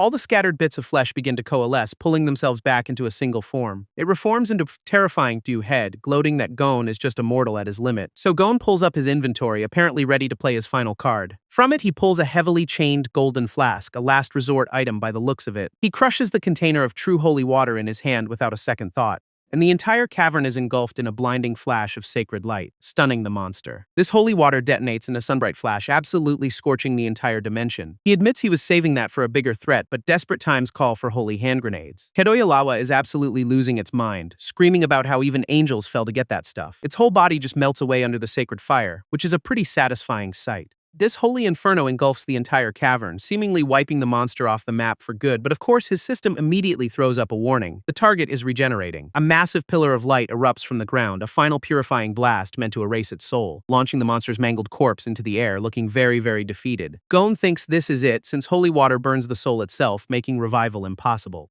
Except the monster reforms into a new, terrifying eyeball form, laughing that it almost worked. He's stunned, realizing it somehow gained the power of adaptation in the middle of the fight. Turns out it has Gon to thank for that, bringing up that Dragon Emperor's finger he sliced off. Apparently, some random low-level monsters stumbled upon the finger, triggering its revival ability, which allowed Kadoya Lawa to use corpse reclamation and pull the piece right back to itself. It figured out Gon had coated his weapon in holy water, which is why it couldn't track the finger. By adapting to the leftover holy water, it built up a resistance, and now Gon's out of tricks. With the tables turned, a giant hand of earth and shadow erupts from the ground below, and it comes crashing down, aiming to flatten our guildmaster into a pancake. Suddenly, dozens of these shadowy hands are clawing their way out of the earth, swarming him. This monster unleashes its own ultimate move, Earth Burial, trapping Gon in a swirling abyss. But Gon's weapon has a neat little trick, absorbing the entire Earth attack to power itself up, and he uses that stolen energy to literally burst his way out of the ground, free once more. He immediately launches a counterattack, aiming his piercing all things skill right at the monster's core. But Kadoya Lawa just scoffs, reminding him that even the most powerful equipment has a durability limit. It then unleashes its own ultimate, Necrotic Shriek, a massive wave of pure abyssal energy. Gon's defensive aura is completely swallowed by the blast, forcing him to tank the hit directly. His system is now a Christmas tree of warnings. His weapon is about to shatter and his body is failing. Ignoring the pain, he grits his teeth and prepares to use a high-tier martial art as a last resort. This system screams at him that using the skill in his condition will cause permanent, irreversible damage. He just mutters, "It doesn't matter," channeling every last ounce of his remaining power into his spear. This weapon's armored tip shatters under the strain, focusing all that energy into a single, desperate point. For the first time, the monster's central eye actually shows a flicker of shock at the incoming attack. His piercing all things attack rips through the abyss magic like a drill, heading straight for the core. This impact is absolutely massive, slamming into the monster and cracking the very ground beneath it. And for a second, it seems to have worked as the creature's blood begins to pool on the floor. But the price was steep as Gon collapses with his left arm completely torn apart from the recoil. Kadoya Lawa, of course, starts regenerating while mocking him for choosing to suffer instead of just dying. It smugly asks if he seriously still believes he can turn the tables, which is a pretty fair question. Gon finally admits his miscalculation, realizing he should have just gone all out with the holy water. And the real problem comes back into focus: the Dragon Emperor's finger, the source of its absurd adaptation. Kadoya drops a bombshell, revealing Gon's real enemy is the entire Holy Sea. And right on cue, a massive divine punishment drill comes hurtling down from the sky, but Gon just stares it down, apparently having one more ace up his sleeve. He pulls out a glowing scroll, a last-ditch effort that looks anything but holy, and the thing unfurls behind him, a massive contract radiating some seriously dark energy. Turns out it's the Demon King's favor, which is one hell of a way to fight the church. Kadoya absolutely loses its mind, calling him a hypocrite for secretly making a deal with a demon, and it immediately starts screaming for the Pope to save it, which is just peak irony. A massive demonic hand erupts from the void, grabbing the monster's core as it begs for its life, and this Oblivion's grasp crushes the core completely, a fittingly brutal end for the regenerating eyeball. With the monster reduced to dust, the immediate threat seems to be finally over, until a new very demonic-looking guest steps into the now empty dimension. It's the Demon King himself, casually greeting Gon like they're old drinking buddies, who then proceeds to roast Gon's current state, saying it's just as pathetic as his own first arrival. As a reward, he offers Gon his power to wipe out their mutual enemies, the Holy Sea. Gon's answer is to shatter the demonic scroll, declaring that their debt is now paid, and the Demon King just scoffs, calling him heartless for turning down such a sweet deal. He leaves Gon with a parting gift, a creepy promise that he's already foreseen his death. With a final swirl of abyssal energy, the Demon King and his influence vanish from the dimension, leaving Gon standing alone on a barren cliff, the eternal barrier finally broken. Gon's system confirms the kill but gives no EXP, and a man alone is now draining his health. He's completely spent, barely able to sit up after that 2-year-long boss fight, and with his last bit of strength he tries to contact another transmigrator for help, but the system flatly denies him, stating that their networks are completely separate. Elsewhere, a different system fails to decompose a target because it's not organic matter. Turns out a little yellow slime just tried to eat a guy who's been turned to stone. After its meal plan fails, the slime just sits there looking defeated for a moment, before deciding to just loot the guy's shovel instead, because why not? With a quick thanks, it scurries off with its brand new, slightly used weapon, its whole plan being to help some humans and hitch a ride back to civilization. It follows the trail of destruction straight through the forest, heading for a familiar landmark. Arriving at the massive ice wall Cole threw up during his last stand. This slime is hoping the fight's over so it can just scavenge some free loot, but it plays it safe, using a search skill to peek through the ice first. What it finds on the other side is definitely not the victory it was hoping for. This bird monster is standing triumphantly over Cole's completely scorched and lifeless body. It seems our boy's last-ditch effort wasn't enough to take the monster down, and the creature lets out a victory screech, its snake tail wrapped around its fallen opponent. Its eyes begin to glow with a terrifying new power, signaling it's getting even stronger, leaving the slime horrified, realizing the other human is probably already dead too. Elsewhere, Nia's now corrupted familiar Miwu screeches its own name, its eyes glowing with malice, and it immediately dive-bombs its former master who's riding her other companion, Steelback.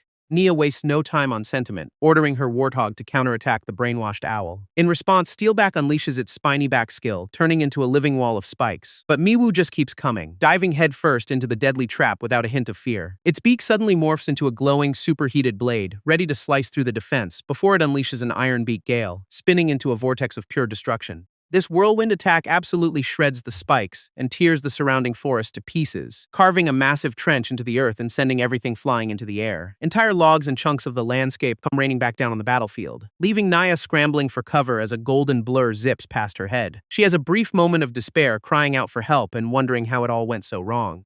Her boar is pinned under a fallen tree and she tries to transfer mana to save it. Just as Miwu lands nearby, its 3 snake tails now glowing with a sinister new power. These tails then stretch out like whips, striking directly at Nia's head, but instead of a physical blow, they hit her with a mind control attack. For a split second, the corrupted owl looks completely stunned, as if the attack didn't work as expected. Nia suddenly finds herself standing alone in a dark, watery dimension filled with broken pillars. Turns out this was her plan all along, to use their bond to dive into Miwu's spiritual world. And waiting for her inside is the apparent source of the corruption, a serene, angelic being. Inside Miwu's mind, Nia finds a tiny, pure version of her owl alongside a literal angel. She's completely baffled as to why a holy being would be squatting in her familiar's soul. This angel just gives her a serene smile, beckoning her to come a little closer, which is when its face twists into a horrifying demonic visage, still luring her in. Back in reality, Nia is screaming her head off, caught in a terrifying mental assault. Meanwhile, her loyal boar Steelback is still pinned down and struggling to break free. As the corrupted Miwu dives in for the final blow, another threat suddenly appears. This very same bird monster that killed Cole gets blindsided by an unexpected attack. A yellow whip smacks it across the face. Turns out our little slime has joined the party. It immediately unleashes a storm of projectiles, all shaped like its favorite new shovel. This attack absolutely shreds the monster, punching dozens of holes straight through its body. Nia can only watch in shock, recognizing the weapon as belonging to the fallen Captain Hawk.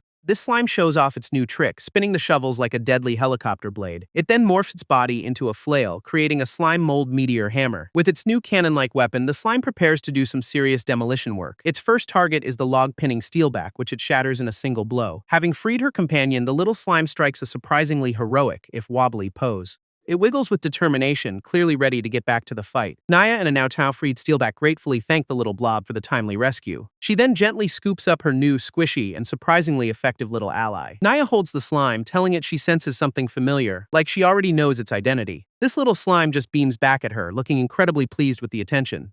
And she immediately breaks down, convinced it's Captain Hawk's soul possessing the monster to save her, while Steelback just snorts, clearly not buying it but ready for another round anyway. Unfortunately, their touching reunion is cut short by the looming shadow of the corrupted Miwu. This brainwashed owl is still very much alive, screeching its name from a nearby log, and as Nia prepares to transfer mana to her boar, the slime on the ground has its own plan. It activates its search skill, its body expanding into a massive, pulsating grid across the battlefield, and with Pulsation Max, the slime locks onto Miwu's exact location among the fallen trees. A tendril erupts right under the bird, smacking it square in its corrupted, glowing eye, and a second one follows up with a devastatingly personal attack right from below. That one was apparently so painful the corrupted owl is actually shedding a tear.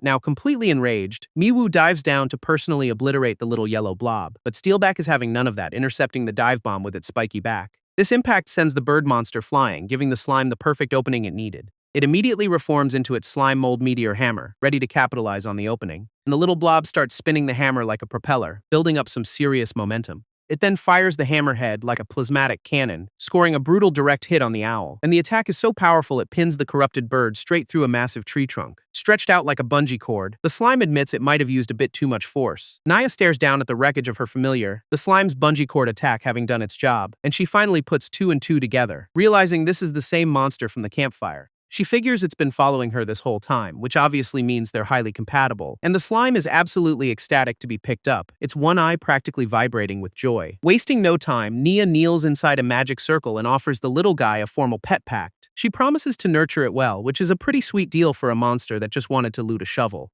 Unfortunately, its system throws up a huge warning. Sign the contract and lose all system privileges permanently. So now it has to choose between its overpowered system and a human master. A real tough call. This slime weighs its options and decides a system just can't compete with a classic shonen heroine. Its imagination runs wild, picturing a future of them training together on a sunset-drenched beach and evolving into a muscular slime man to compete in some kind of monster fighting tournament. Their journey culminates in a championship win, with Nia becoming a full-blown celebrity adventurer, before the slime imagines its final evolution. A handsome, pretty boy with a cool third eye. Together, they'd stand united against their final foe, the great Demon King himself. After saving the world, the only logical next step is, of course, marriage. And its own system even narrates the perfect happy ending, having apparently plotted out the next 100 episodes. Snapping back to reality, the slime is completely sold on its own ridiculous power fantasy. With a look of absolute determination, the little blob makes its life-altering choice. Naya, still bleeding from the fight, gently asks if it accepts the contract. Its eye goes wide with a bloodshot intensity, the decision finally made.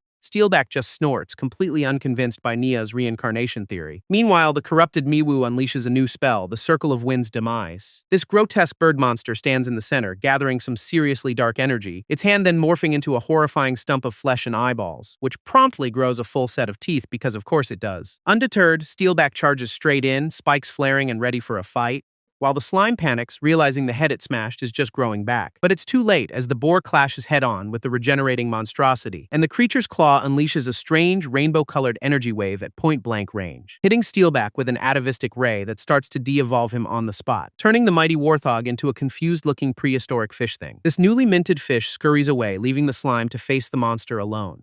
Our little blob realizes this isn't the owl's power, but something else entirely. Turns out the entity controlling Miwu is complaining about its host being useless. A new head emerges from the bird's body, revealing Merlin, a holy knight from the church. He looks up at the sky, announcing that the imprisonment barrier has finally been broken, and now he's got his sights set on a new target, promising Gon won't escape. Merlin then unleashes a massive Tempest Wing attack, ignoring Naya's group completely, sending a giant blade of wind slicing through the forest towards some distant foe. Naya and the slime are left kneeling in the aftermath as Steelback has now de-evolved into a pink puffball. This slime realizes that was just another human who hijacked the owl's corpse and then vanished, leaving it feeling totally lost and ignored after its original master was killed by Naya. This existential dread quickly hardens into a tearful, dramatic vow for revenge. Elsewhere, the shockwave from Merlin's earlier attack continues to carve a path of destruction, setting a grim scene for the next unlucky person to wander through these woods. A system window alerts a knight named Gon that he's out of mana and severely injured. He tells his system to forget the warnings and find him the new transmigrator fast. And the system confirms it can't make contact, but it can sense a signal getting stronger nearby. Gon knows he has to grab this person and flee before the Holy See sends a cleanup crew. He takes a step forward, right onto something distinctly squishy and very yellow. Hiding in the bushes, our slime uses its search skill and spots Gon's long neck, immediately forming its trusty meteor hammer to take down this suspicious new arrival. It swings with all its might, landing a solid whack right on the back of the knight's head. This slime is a bit confused though, as the impact felt a lot more like solid armor. Looking down at the body, it realizes the neck was just a fancy helmet tassel. It awkwardly apologizes to the unconscious knight, blaming the guy's poor fashion sense. But the knight's hand suddenly shoots up, grabbing the slime in a crushing grip, his eyes glowing with fury as he recognizes Hawk's weapon and accuses it of murder. Just as he's about to squeeze the life out of it, two system windows pop into existence. Gon freezes, shocked to see an interface, realizing this little monster is a transmigrator too. This slime is absolutely floored, realizing this knight is another transmigrator just like him. Gon explains he used a special skill to summon the slime here specifically to fight the corrupt church. Our little blob is less than convinced, pointing out it's too weak to even save Nia, let alone fight a holy war. This knight tells it to chill, mentioning his own slow grind before casually roasting the slime for being a single-celled organism. Then Gon drops another bomb. He's not even human, which is why he's always hiding in this suit of armor. This slime is just getting more confused by the second, demanding to know what he actually is. Turns out he's a goblin, one of the most hated and loathed races in this entire world. After a quick mental rundown of every ugly goblin stereotype, the slime decides it's perfectly happy being a blob, thanks. But when Gon takes off his helmet, he's revealed to be a ridiculously handsome, white-haired pretty boy goblin, which sends the slime into a jealous rage, screaming about how unfair the character design lottery is. Gon just brushes it off, saying the slime's tiny form is way more practical for sneaking around, much to its annoyance. Getting back to business, he warns that a ruthless holy knight named Merlin is on his tail, so they need to move fast. His grand plan is to synchronize and transfer every single skill he's ever learned directly to the slime. As the system connection begins, the little blob realizes this is the ultimate cheat code to instant power. While the skill transfer slowly ticks up, Gon reveals the church's true motives are far worse than just world domination. Their actual goal is to sacrifice every living being in the world to fuel their own ascension to a higher plane. Our slime is just stunned, wondering what kind of next-level villainy involves wiping out an entire planet. Gon then starts his tragic backstory, revealing he was reborn here as a bottom-of-the-barrel goblin cub.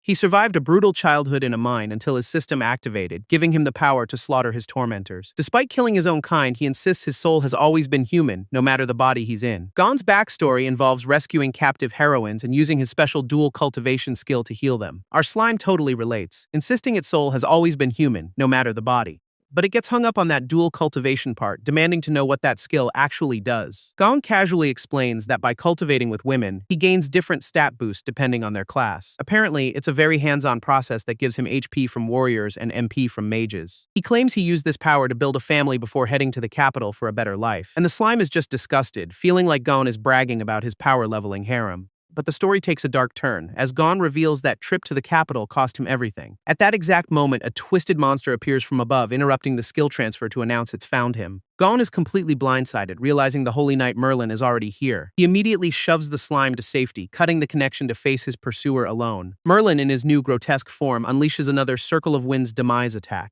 which carves a massive, devastating crater right through the forest floor. This monster taunts Gon, saying it's a shame the Pope wants him dead instead of captured for study. He then asks how Gon managed to kill an immortal being named Kedoi Alawa. Gon's system screams at him to retreat, his symbiotic armor now completely destroyed. Merlin just laughs, wondering if he can steal Gon's system by taking his body. Gon fires back that the immortal was just another one of the church's twisted experiments. Unimpressed, Merlin scoffs at Gon's concept of humanity before launching a volley of energy blasts. This creature contorts its body with inhuman speed, dodging an attack as the battle begins in earnest. Merlin holds up 3 glowing rocks, while the slime watches nervously from behind some wreckage, and he taunts Gon, mocking him for having nothing left but a pathetic low-level monster, which triggers a flashback of Merlin using his gaze to completely paralyze some other poor creature. But back in the present, he suddenly realizes something is off. Turns out Gon used a decoy to escape, and Merlin is not at all amused by the trick. Gon comes flying in from above, unleashing a weak point break right on Merlin's head, but Merlin counters by trapping him in a geometric inferno, a cage of pure abyssal fire.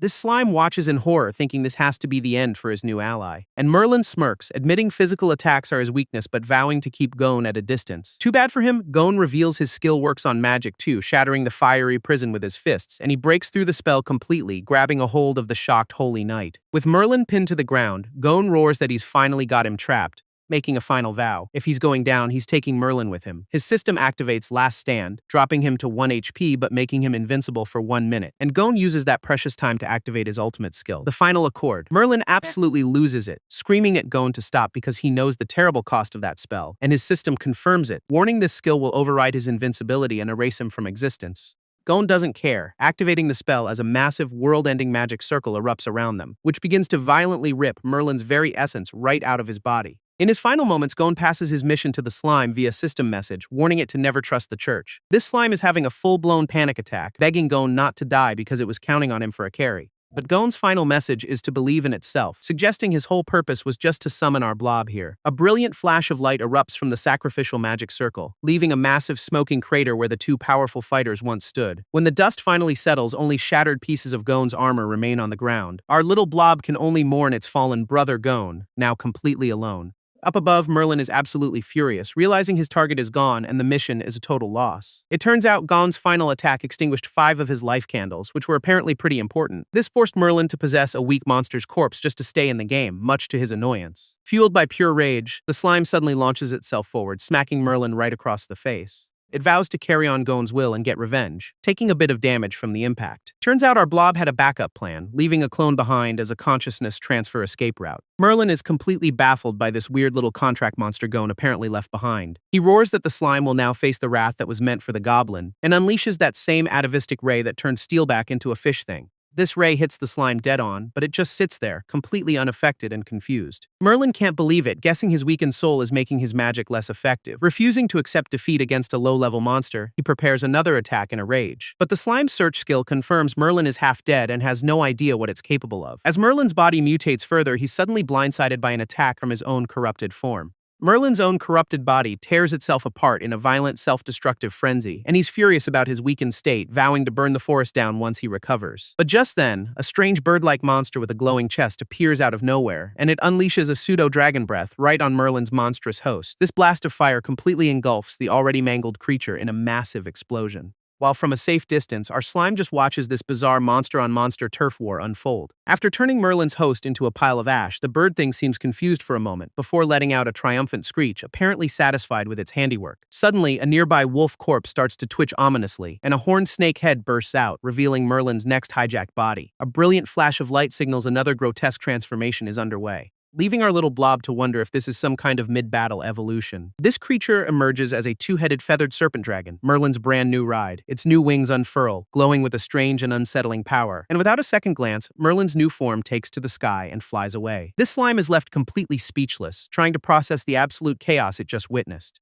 A system window finally appears, confirming the skill transfer only reached 37% and most skills failed. It did manage to snag some practical skills like cooking and medicine, a small consolation prize. Despite the power-up, our blob feels worse than ever, wishing it was still just a simple mold. With nothing else to do, it activates its search skill, scanning the desolate crater for a path forward. With Gon gone, the slime gathers the shattered pieces of his armor, trying to pull them together. It begins to envelop the suit, deciding to wear it as a tribute to its fallen comrade. This blob molds itself into a humanoid shape, creating a makeshift skeleton to pilot the armor from within. Now standing tall, it vows to carry on Gon's mission and stop the church's insane plan. It strikes a heroic pose, ready to take its first steps as a brand new knight, though its new hands are still just goopy extensions with eyeballs embedded in them. And its feet aren't exactly built for walking either, but hey, it's the thought that counts. It figures it can control the body just fine, even if it's technically just a puddle in a can. But the moment it tries to take a step, its legs start wobbling uncontrollably, and it immediately loses all balance, flailing its arms around like a newborn giraffe on ice. Turns out coordinating a whole body is a lot harder than just being a blob, and it promptly faceplants, ending its heroic debut with a spectacular split. Giving up, it melts back into a puddle, deciding it's probably safer to just hide for now. This slime absorbs the armor into its storage space, getting a system notification about its defensive properties. Back in its original form, it slithers away from the battlefield and into the deep woods. It finds a nice cozy hollow in a massive tree to lay low and process everything that just happened. This system finally finishes loading Gon's data, giving it access to a world map and encyclopedia. It learns the world is huge, with a royal capital at the center of several distinct regions. Apparently, the capital has portals connecting all these places, but they're all controlled by the church. And the church takes a fat 50% tax on everything, which gives our blob a brilliant, terrible idea. It takes stock of its limited resources, realizing it needs to get way stronger for the capital.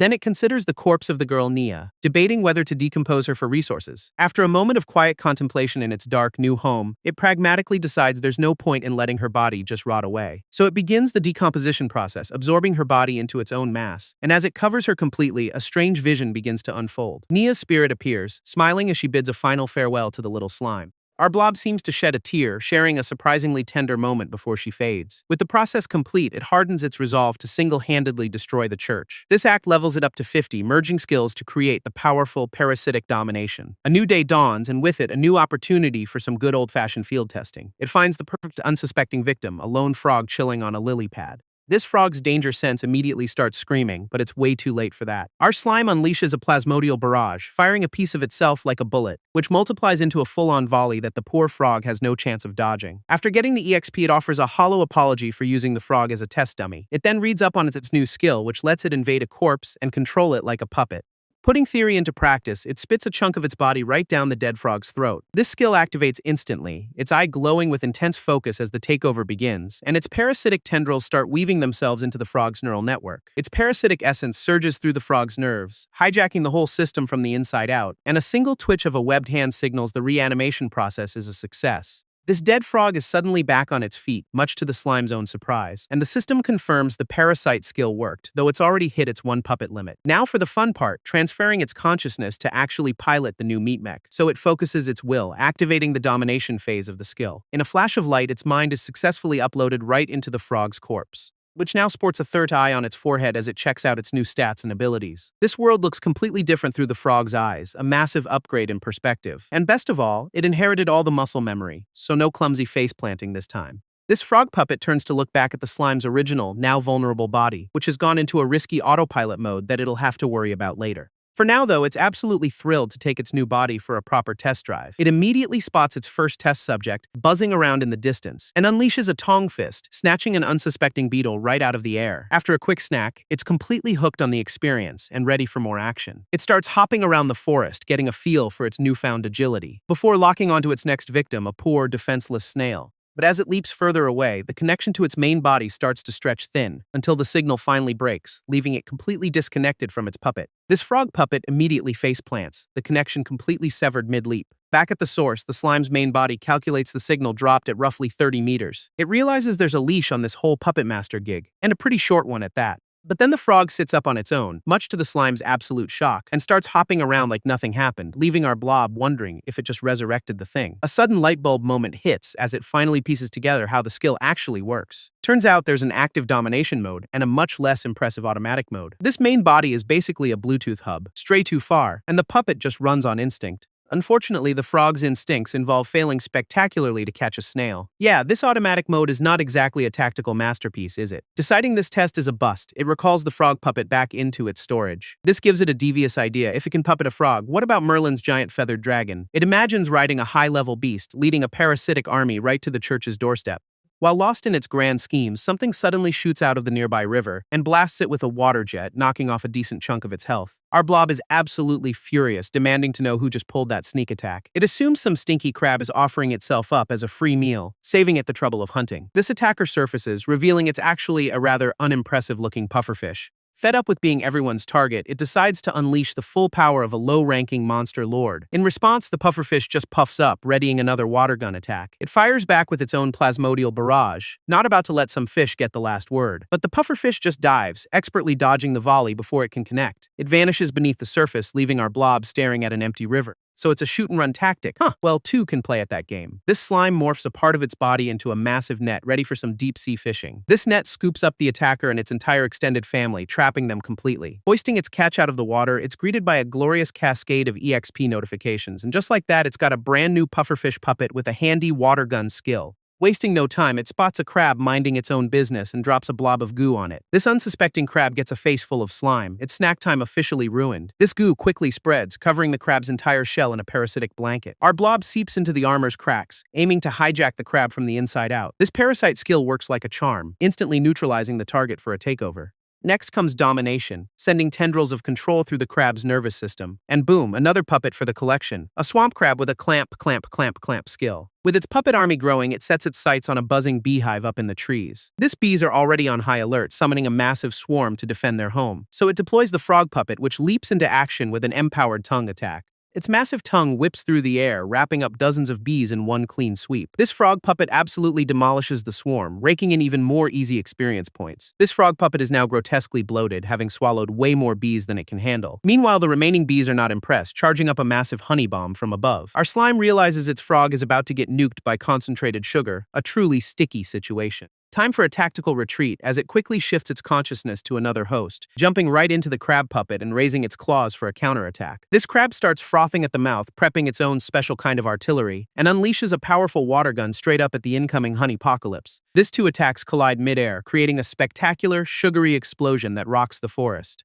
Unfortunately, the crab takes some serious splash damage, its health dropping dangerously low. These bees are now officially furious, swarming with fiery rage and preparing another assault. They unleash a second, even bigger bombing run, completely engulfing the area in flames. And just like that, the slime's two puppets are flash-fried into a crispy seafood platter. With the ground forces neutralized, the bees buzz victoriously, thinking they've won the battle. But then a surprise water jet blasts one of them right out of the sky, revealing the pufferfish puppet, which has been playing submarine in a puddle this whole time. These bees are thrown into chaos, getting picked off one by an unseen enemy. With the swarm completely distracted, the slime performs another consciousness shift for its final play. It couldn't care less about losing a few puppets. They're just disposable tools in its grand strategy. This remaining bees finally regroup, their leader locking onto the slime's main body with a vengeance. They immediately throw up a triple beeswax barrier, bracing for whatever comes next. Our blob smashes through the beeswax, claiming it was just testing its team's combat skills. To prove its point, it morphs its body into a massive plasmatic cannon and slams a tendril directly into the beehive, ready to take over from the inside.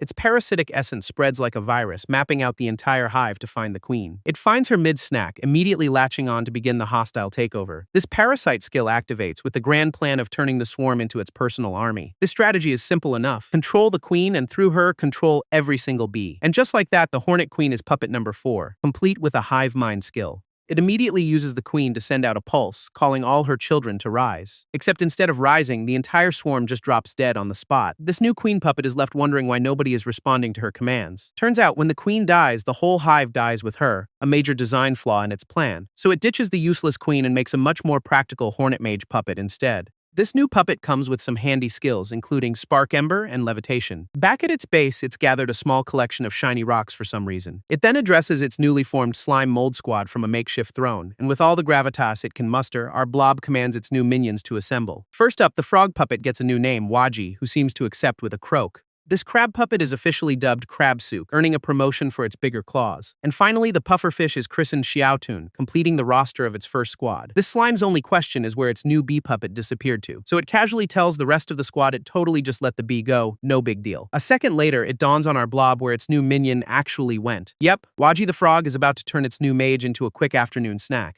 That earns it a disciplinary slap with a new rule: absolutely no eating your teammates. After spitting it out, the slime reassures its slightly traumatized hornet mage that everything's fine. With that minor HR issue resolved, it declares the combat squad officially complete. This whole gang is assembled: a frog, a crab, a fish, and a bee, ready for orders. In its head, it's already assigning roles, starting with Crabsook as the frontline tank. Xiaotun the pufferfish gets the long-range marksman position, looking surprisingly dapper. This hornet, of course, is the team's resident mage, ready to sling some spells. And Waji's natural talents make it the perfect stealthy assassin for the group. Naturally, the slime sees itself as the glorious commander-in-chief and main support. It immediately starts running a battle simulation against Merlin's feathered serpent dragon. In this imaginary fight, the dragon opens with a massive trample attack on the mage. So our blob snaps into commander mode, ordering Crabsook to use its defense skill. This crab puppet leaps into action, positioning itself to intercept the devastating blow. Its carapace glows, forming a solid shield to block the incoming attack head-on. But the dragon's claw smashes right through it, the defense cracking instantly under the pressure. With the tank's shield broken, the slime jumps in with a cytoplasmic injection to keep it in the fight. This pumps Crabsook full of healing energy, patching up the cracks in its shell instantly. And with the tank back in action, it orders the ranged units to unleash everything they've got. So the Hornet Mage and Pufferfish Marksman charge up their ultimate attacks simultaneously, absolutely peppering the dragon with a volley of magic and water that actually does some damage. But the beast's hide is too thick, so it sends in Waji the Frog for the finishing blow, who uses a secret assassination art to strike the dragon's most vulnerable point, a critical hit that sends its health bar plummeting and puts it in a weakened state, which is the perfect opening for the whole squad to go in for the kill. So with a final booming command, our slime orders them to take it down, and the entire team charges forward against the roaring, wounded serpent, culminating in a massive, coordinated strike that shakes the entire battlefield. And with that final push, the feathered serpent dragon is officially defeated. This whole team celebrates their glorious, hard-fought victory together, while the slime laughs maniacally, reveling in its own tactical genius, which, of course, was all just a very elaborate daydream happening inside its cave, as it announces to its actual, very confused puppets that their training is about to begin. Elsewhere in the forest, something small and fast is skipping across a stream, revealing a level 9 bouncy mouse happily carrying a worm it just caught. But its journey is cut short when a log is suddenly thrown in its path by a hidden predator, and a strange cat-like monster lunges out, using its own empowered tongue attack. This rock-covered beast finishes off the mouse, its long tails twitching in satisfaction, revealing itself as a level 21 mimic stone cat, looking absolutely thrilled with its snack. It lets out a triumphant meow, its eyes wide with a particularly unhinged kind of glee, but its victory lap is cut short by a giant swamp mosquito stabbing it right through the back. This bug's abdomen immediately starts to swell, draining the life out of the unfortunate cat, and in seconds, the predator is reduced to a shriveled-up husk, completely sucked dry. With its meal finished, the mosquito casually discards the corpse and takes to the air, then flies over to a nearby stream, scanning the area for its next move. This mosquito lands on the water's surface, ready to lay a fresh batch of eggs, and right on cue, a school of hungry fish gathers below, drawn to the easy meal. But sensing the threat, the mosquito starts crackling with an unexpected surge of electricity, and unleashes a powerful electric discharge, zapping everything in the immediate vicinity. This entire school of fish is instantly fried, floating lifelessly on the surface. Just as it celebrates, a massive catfish erupts from the water and swallows it whole. This level 44 electric catfish looks smubug, having just turned the hunter into the hunted, but then the catfish begins to glow with an intense, blinding white light. From a nearby branch, a familiar one-eyed blob watches the whole spectacle unfold, and our slime recognizes this powerful energy surge. It's another monster evolution in progress. This creature transforms into a level 52 thunder catfish, crackling with raw, untamed power, and immediately shows off its new form by unleashing a devastating thunder flash into the water. This water below is still crackling with electricity, leaving our slime to ponder this new development. And it realizes these monster evolutions are happening way more often than they should. Just then, its internal encyclopedia starts loading up some much-needed world background info, revealing it's been chilling in an S-rank danger zone where rapid evolution is the local specialty. This system lays out the power hierarchy, from weaklings to the absolute king-level monsters. And a battle record shows a previous regional king got its entire army annihilated by someone named Gon. Because of that war, the whole ecosystem is now in a recovery phase, flooded with magic energy, which means all the surviving mid-tier beasts are getting a priority pass to evolve and get stronger. Essentially, the food chain has been reset, and it's now a mad dash for anyone to become the new king. With the lore dump complete, our blob finally understands the chaotic nature of its new home. It immediately wonders if its own puppets can evolve and why that catfish is so much stronger than its level. This system clarifies that level is just a number. A level 100 mouse is still just a snack for a dragon. Another huge commotion from the water cuts its thoughts short, so it decides to go take a look. It zips through the forest, speeding towards the source of the disturbance, and what it finds on the other side is a genuine holy crap moment. That freshly evolved thunder catfish is already getting absolutely demolished by an even bigger predator. A massive level 60 swamp crocodile has it clamped in its jaws, ending its reign before it even began. This crocodile's cold, reptilian eye stares down its prey without a hint of mercy, and even as it takes some damage from the catfish's spikes, it just bites down harder. In a stroke of luck, the mangled fish is sent flying right at our slime, who sees a free delivery. This slime stands over the two defeated monsters, a fresh buffet laid out before it. It wisely decides against making puppets, since one is half rotten and the other is basically charcoal. Instead, it just absorbs all the leftover electricity, taking a ton of damage in the process. So it chugs over 100 portions of honey to offset the pain and power up. This triggers a nutritional overload, bloating it to epic proportions with a massive HP boost. With its new size, it activates the Decompose skill to just melt everything down. This system goes wild with EXP notifications and even grants it a new lightning resistance. Both high-level monsters are stripped clean down to the bone in a matter of seconds. All that delicious EXP is enough to push it straight to level 51, feeling fantastic. Realizing the buff is on a timer, it decides to go on an all-you-can-eat rampage. This peaceful forest has absolutely no idea what's about to hit it. and our blob becomes a giant rolling ball of destruction, tearing through the landscape. It's having the time of its life just watching the experience points pour in. Suddenly, a brilliant food-related idea pops into its head, spotting a much more lush mangrove forest on the other side of the river. Its logic is simple. A healthier ecosystem means bigger, tastier monsters. So, with absolutely zero hesitation, it decides to go exploring for a new menu. Without a second thought, it plunges into the water to cross to the other side, only to be greeted by hundreds of glowing red eyes from the murky depths, because it just jumped into a swarm of level 19 piranhas, and now, this slime's brilliant plan to cross the river immediately backfires as it's swarmed by piranhas, and its attempt to eat its way out is a total failure. The HP gain is nothing against the damage. Because this isn't just a few fish, it's an entire aquatic army with our blob as the main course. Being a giant, slow-moving target in the water is proving to be a terrible strategy, who knew? And the system chimes in with a perfectly timed lecture on how being big just makes you easier to kill. Our blob tells its internal encyclopedia to save the tutorial for later, since it's busy being eaten alive. In a desperate move, it sacrifices 20,000 HP to launch itself out of the water with a plasmodial barrage, which leaves it splattered on the riverbank, looking significantly smaller and more pathetic. Back in the water, the piranha swarm is still churning, patiently waiting for round 2. It asks the system if it can just eat more honey to get big again, which it can, but the buff's timer won't reset. With the clock ticking, it goes right back to its rolling, all-you-can-eat forest buffet.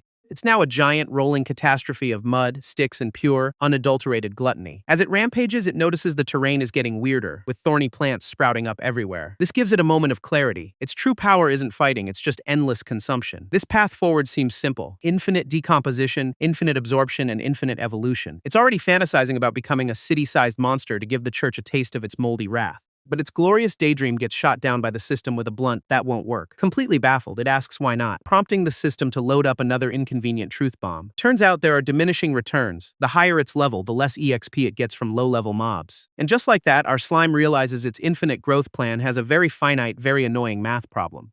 Our blob complains about the system's vague EXP stats, only to be told the buff has just expired. And just like that, its massive form deflates, spitting out a whole skeletal arm in the process, leaving it as a tiny, pathetic puddle on the ground surrounded by the leftovers of its feast. It grumbles about the system's infuriating customer service attitude, which is just peak entitlement, and with a sigh it tells the system to just shut up for a bit, seemingly accepting its fate. But it's still so full that it starts to violently erupt with everything it just ate, unleashing a geyser of bones, mushrooms, and all the other forest junk it couldn't digest. Now sitting on a literal mountain of garbage, it realizes it needs to hunt stronger prey for real gains. Its gaze falls upon the distant, lush mangrove forest across the river, a prime hunting ground. So after its piranha incident, it waits for the tide to go out, creating a nice muddy path. It starts slithering across the mudflats, wondering what new snacks this jungle has to offer, and immediately complains about getting covered in mud, which is a bold take for a slime. This landscape is dotted with dozens of mysterious holes, which of course piques its culinary interest, so it peeks into one and politely asks if anything inside would like to be eaten. This answer is a face full of mud, shot directly at it from the darkness,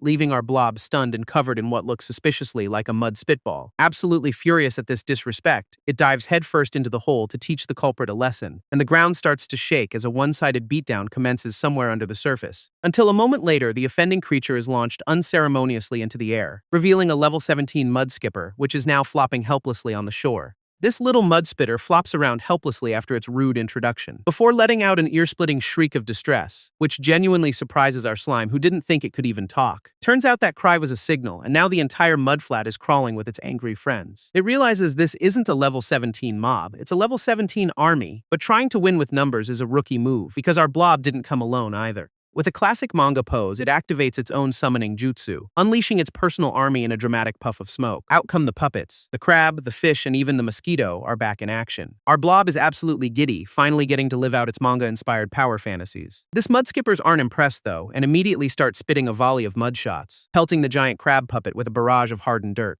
This mud hardens on impact, completely immobilizing the crab, but our slime isn't worried about that trick. Instead, it's watching the mudskippers do something way weirder, as they all stand up and start glowing. They move in perfect unison, looking like they're about to pull off some kind of team-up attack. Our blob can only watch, completely stunned by this new development. Of course, its first thought is how cool it would be if they all bowed down and called it boss. But it quickly shakes the thought away, since its daydreams never ever end well. Meanwhile, the mudskippers are coiling into a single writhing mass and then launch themselves into the air like a swarm of spiky, mud-covered missiles. Our slime just watches this synchronized attack, sarcastically asking if they're putting on a show for it, as the mudskippers curl up into spinning bladed wheels of death and fly right at its army. which it now recognizes as some kind of horrifying chainsaw fish hybrid, and the entire swarm immediately homes in on the biggest target, the poor crab puppet. This crab gets absolutely shredded by the spinning projectiles, its shell cracking under the assault, and a system notification confirms its durability is plummeting at an alarming rate. So the slime injects a chunk of itself into the crab, basically turning itself into a living repair kit,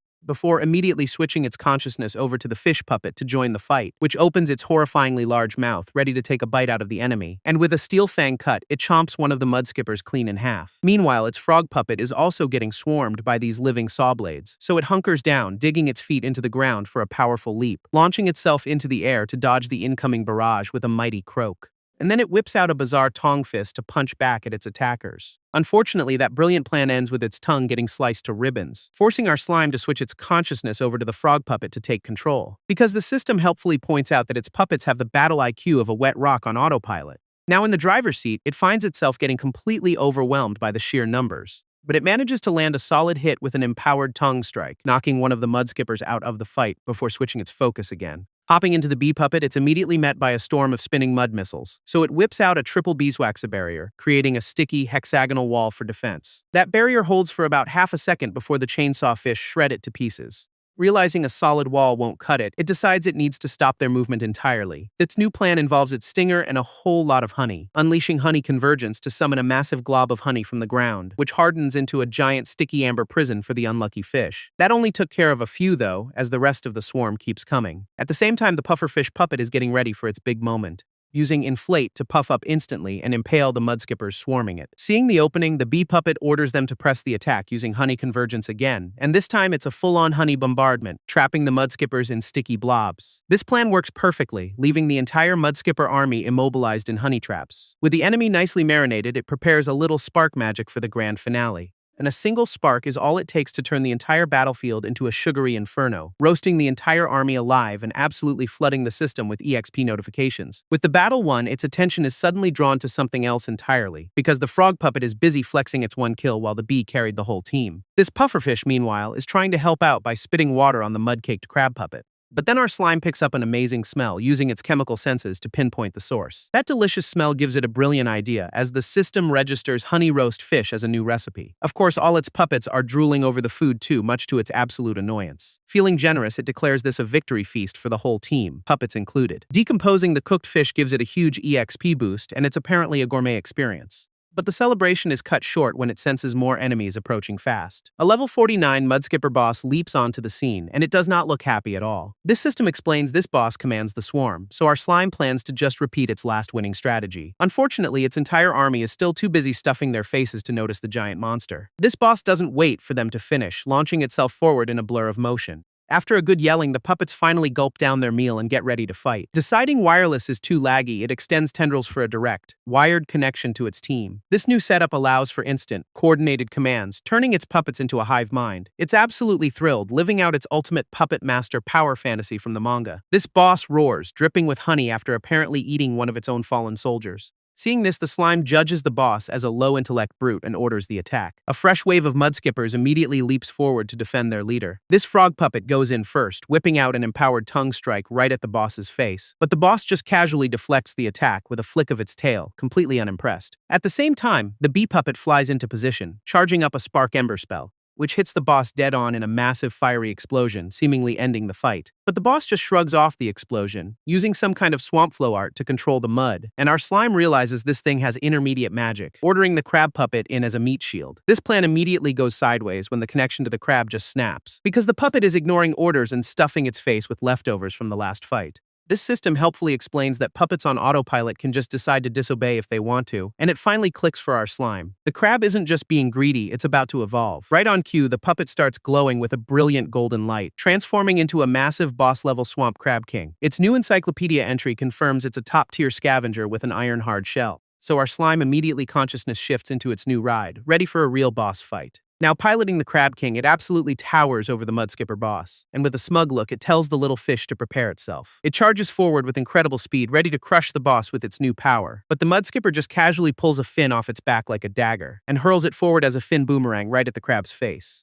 This boomerang shatters on impact, leaving our slime to wonder why the boss's attack was so pathetic. Then a cooking skill pops up, revealing a newly molted crab is at its weakest, but also its most delicious. This system helpfully provides a recipe. First, coat the soft-shell crab in magic potato starch. Then deep fry the entire thing in hot oil for exactly 3 minutes. And just like that, you have a gourmet meal, though only the golden ones are safe to eat. Our slime drools over the 5-star recipe for its own puppet before realizing this is a terrible time for a cooking show. Meanwhile, the boss isn't waiting for a food review and keeps chucking those fin boomerangs, which seem to be doing absolutely nothing to the giant crab king. After a moment of awkward silence, the mud skipper decides to switch tactics, casually grabbing the fin out of the air and just sticking it right back onto its body like it's made of Velcro. Then it strikes a pose and gives our slime the finger, which is just peak monster etiquette. Our slime is actually impressed, realizing this thing isn't just a brute but an intelligent troll, so it activates its search skill, spreading its body out to map the entire battlefield. This boss watches these slimy tendrils creep towards it, looking slightly concerned for the first time. With the area scanned, our slime launches its fish puppet like a biological torpedo, scoring a direct hit right in the boss's gut with a massive thud. But a system notification reveals the boss has a slippery skin skill, massively reducing all damage. Turns out that was just a distraction, as its tendrils have now formed a massive trap grid around the boss. Our slime smirks, figuring it can just slowly grind the boss down even with the damage reduction. This boss, however, has other plans and starts glowing with power, unleashing its swamp flow art to command the very ground beneath them. This entire mudflat erupts in a wave of dirt, instantly shattering the slime's carefully laid trap. Our slime can only watch in disbelief as its perfect formation is completely broken. And to make things worse, the boss forms a razor-sharp spear from the mud, ready for the kill. This boss's mud spear suddenly detonates into a massive volley of explosive projectiles, which it watches with a weirdly innocent look on its face, holding a few glowing orbs. This bee puppet desperately dodges the mud spikes erupting from the ground below, only getting saved at the last second by the frog puppet's emergency tongue grapple. Our slime realizes the boss is controlling the entire mud pit, giving it a huge home field advantage. It admits it seriously underestimated this thing, since sentient monsters are on a whole other level.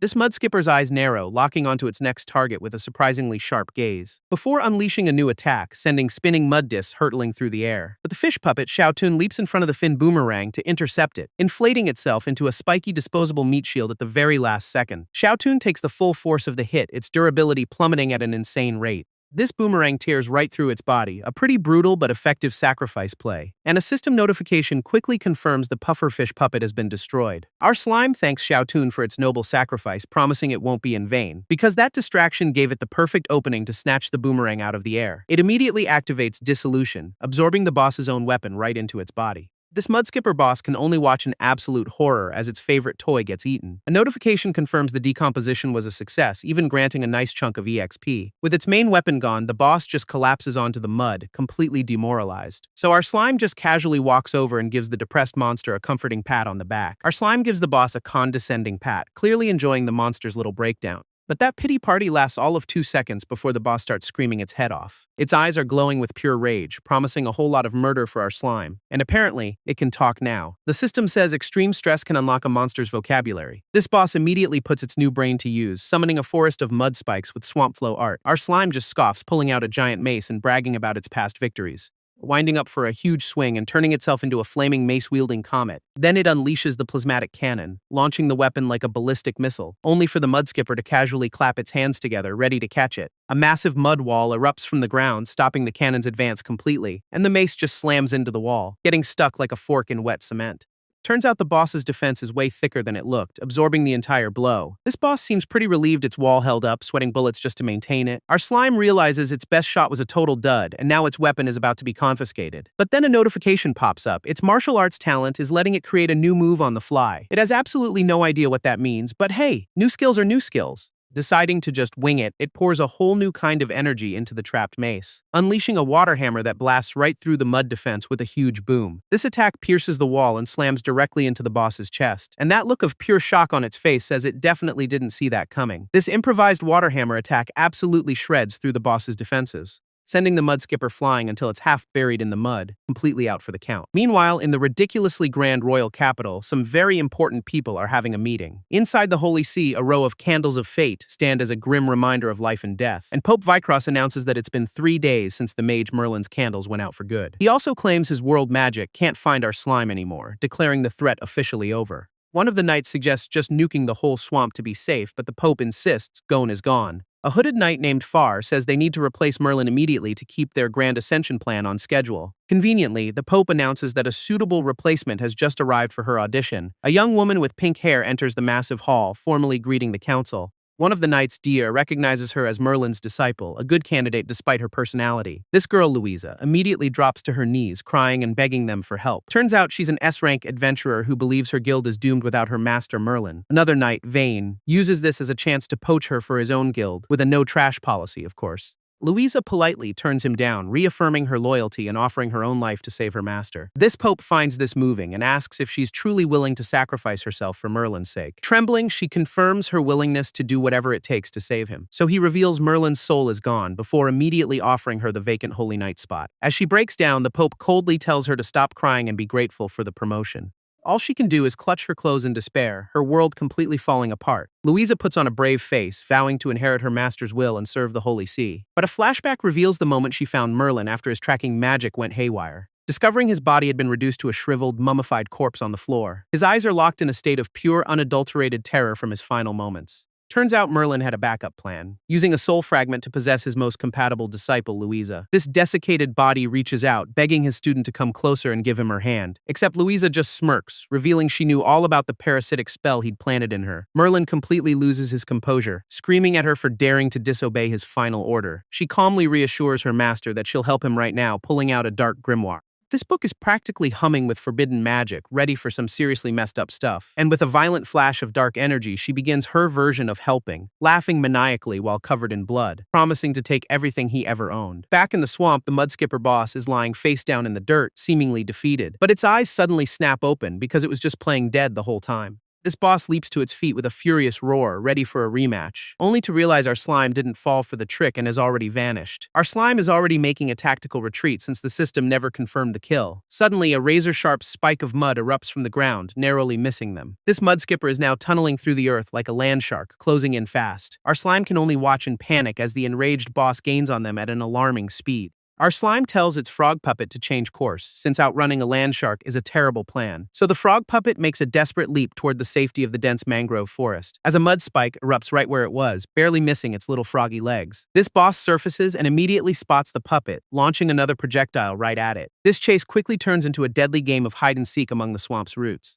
Hiding, our slime admits the boss is too smart to fall for the same move twice. This Mudskipper taunts it from below, confident that hiding is completely useless, before unleashing its swamp flow art, sending a pulse through the entire area to find them. And our slime realizes with horror that the boss is using the terrain as a personal radar. That radar works perfectly, and the boss immediately pinpoints their location with a triumphant scream. Its poor frog puppet gets completely trapped by mud tendrils, unable to move an inch. But this was all part of the plan, as the slime's main body shoots a tendril skyward, and the bee puppet swoops in, grabbing the lifeline with perfect timing. Using levitation, the bee begins to airlift the slime's core right out of the danger zone. Meanwhile, the frog puppet is left behind as a disposable decoy to buy them some time. A notification confirms that puppets on autopilot will always prioritize the main body's survival, and just like that, the frog puppet is completely consumed by the swamp, its sacrifice made. Our slime watches its puppet go, its single eye filled with cold, calculated resolve. With the decoy successful, the bee puppet flies off at top speed, carrying its master away. This boss can only watch them escape, promising this isn't over. Down on the ground, the boss isn't taking this escape lying down, charging up its swamp flow art, and unleashes a massive volley of mud spikes, hoping to shoot them right out of the sky. Our slime just screams back in defiance, not about to let a little mud flinging stop its getaway. This thing's got a cytoplasmic machine gun, filling the air with an impossible number of projectiles, and the Mudskipper watches the chaos, genuinely wondering if that was enough to finish the job.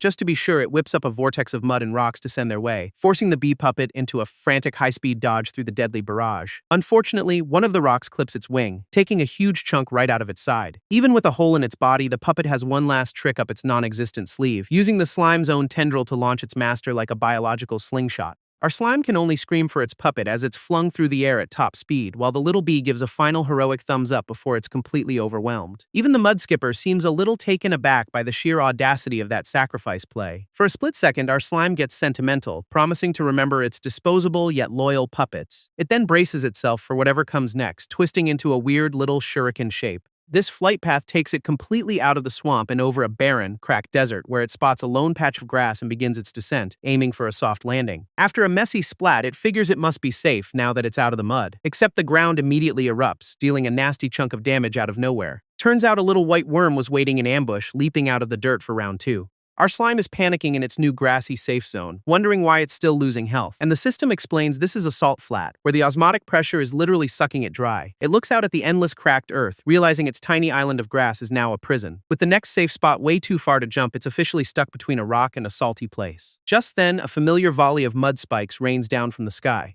Because the mudskipper boss has arrived, completely fed up with this whole chase scene. It boasts that running is useless, and all that rage has actually made its magic stronger. But it suddenly stops, realizing the salty ground is doing a number on its own body, sending it into a full-on spasm as its body starts to dehydrate and freak out. This boss goes flying back with a scream, learning about osmosis the hard way. Our slime dodges out of the way just in time, letting the boss crash into its former safe spot. It's now absorbing the boss's fluids, gaining a ton of HP, even as it melts on the salt. This mudskipper manages to grab a piece of the slime that got stuck to its chest, gloating that it's finally going to crush this annoying little pest for good. Meanwhile, the main body is dissolving fast, with no way to reach the next patch of grass. In a last-ditch effort, it spits out its entire inventory, hoping for a miracle, and finds one. A heavy armored boot suddenly slams down onto the deadly salt flats, leaving the mudskipper completely baffled by what it's seeing. This armor stands firm, totally immune to the ground's dehydrating effect. Turns out our slime just equipped a pair of knight's greaves, creating the world's weirdest walking creature. With its new armor, our slime takes a wobbly first step onto the salt flats. Though walking is a generous term for this uncoordinated flailing around, it desperately tries to keep its balance, which is a lot harder than it looks without knees, leading to some truly spectacular, if not entirely intentional, gymnastics. But after a moment, it finally starts to get the hang of its new legs, realizing it's a lot like walking on stilts. Once you find the rhythm, you're golden. Feeling confident, it gives the mudskipper a cheeky wave goodbye and starts its escape.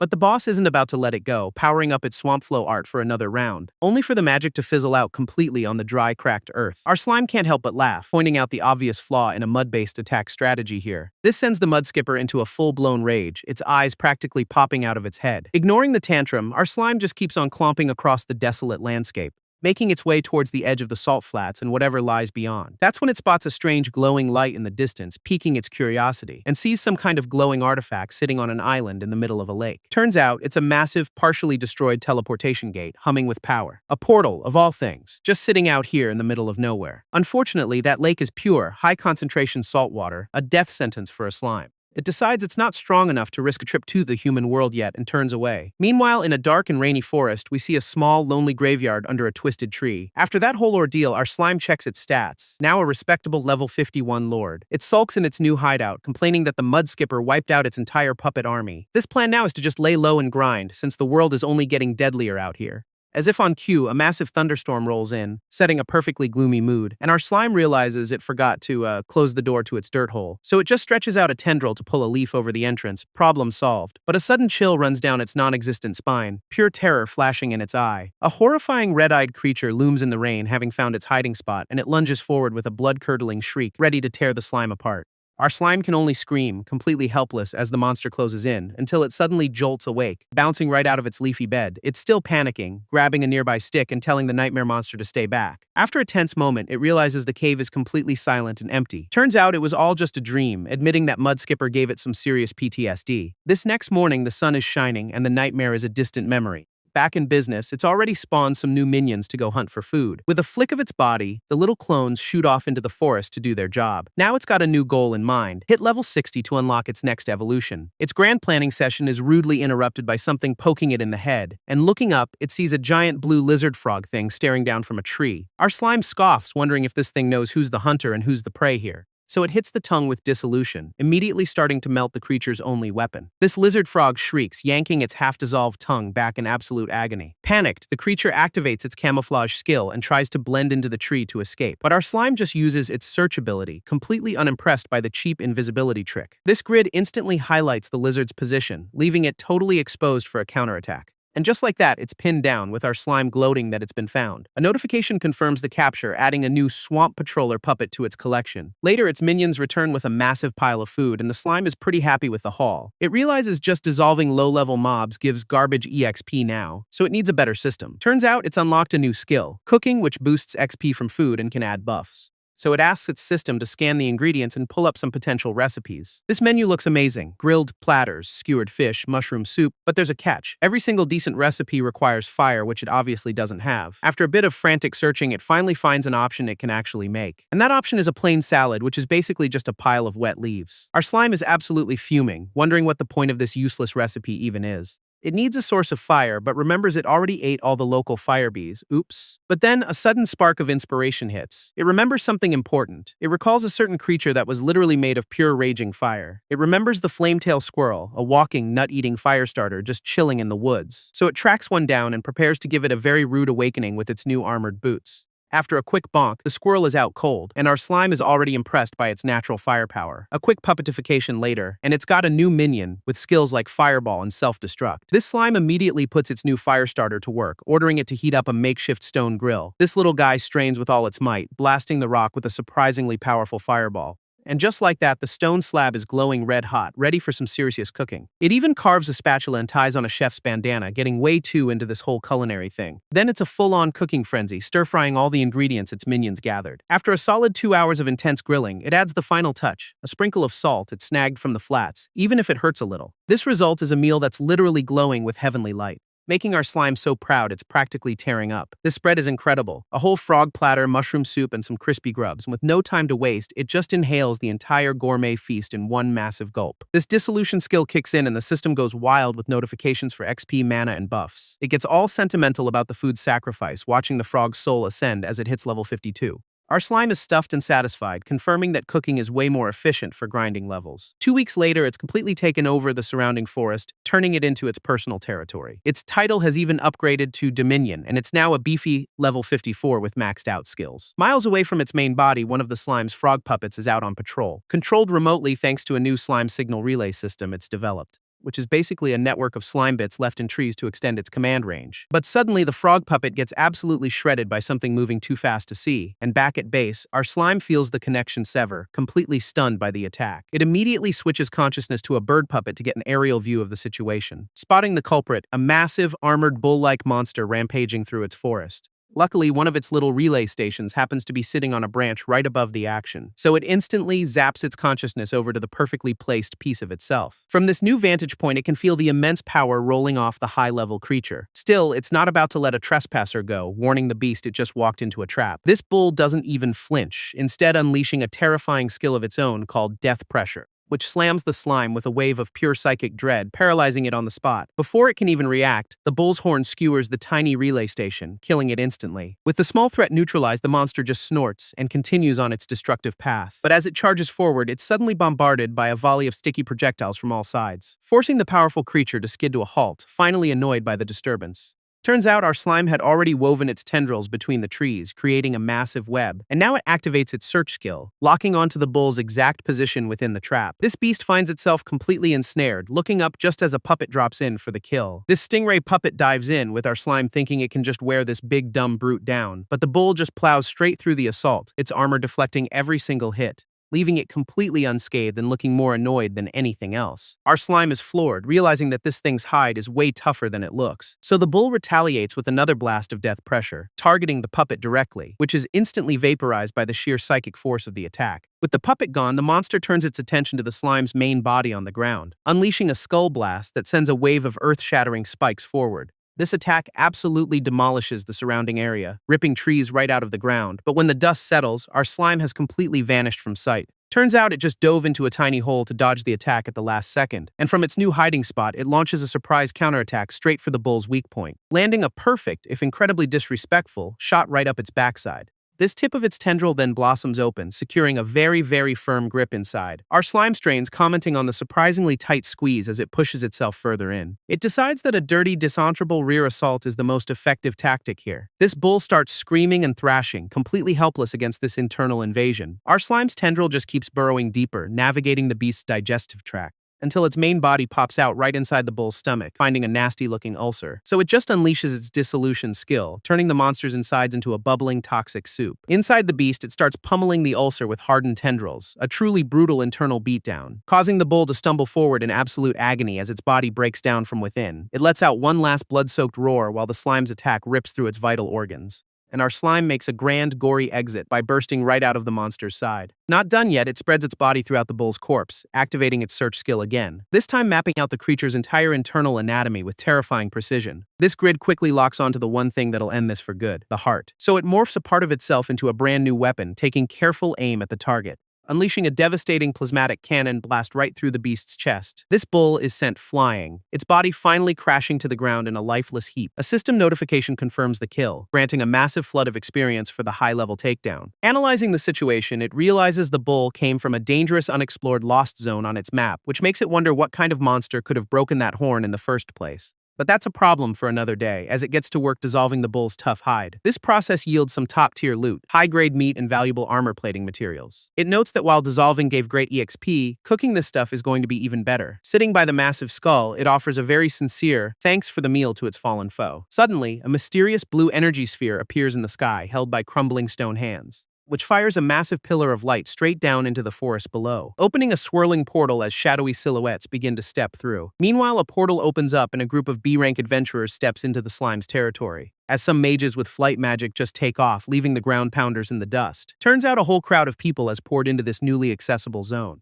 and one of the adventurers is already complaining about how they're supposed to cross the Death Salt Lake. She says she brought a specialist for the job, a little mage girl who doesn't look like much, who introduces herself as Xiaoji, another B-ranker who seems way too cheerful for this place. Without wasting a second, she casts a flash freeze spell on the entire lake, and just like that, a massive ice bridge forms, stretching all the way across. A couple of other adventurers see the free ride and decide to take their chances, thanking her for the help before sprinting across the ice, thinking they've hit the jackpot. But the main party just scoffs, calling them rookies who have no idea what's waiting for them. These two guys are just happily running along, completely oblivious to the danger lurking below, until the ice shatters and a giant swamp snake bursts out, instantly killing them both. Everyone else just watches in horror as the water turns red with their blood. A new, much beefier adventure explains the portal's magic made the snake evolve, turning it into a massive three-headed hydra, which he seems way too excited to fight. Speaking of snakes, our slime is just casually roasting a two-headed one over a campfire, having a great time chowing down, even if the hot food singes it a little. This reminds it of the bull's armor, realizing it needs to gear up for bigger threats. So it tosses the snack aside, deciding playtime is over and it's time to get to work. It gets a notification for a forging space, deciding it's the perfect time for some upgrades. With a smug little grin, it dives into its personal crafting dimension to get to work, finding itself in a golden pocket space surrounded by a library of potential materials. Turns out its dissolution skills lets it forge without any tools, just a main and auxiliary ingredient.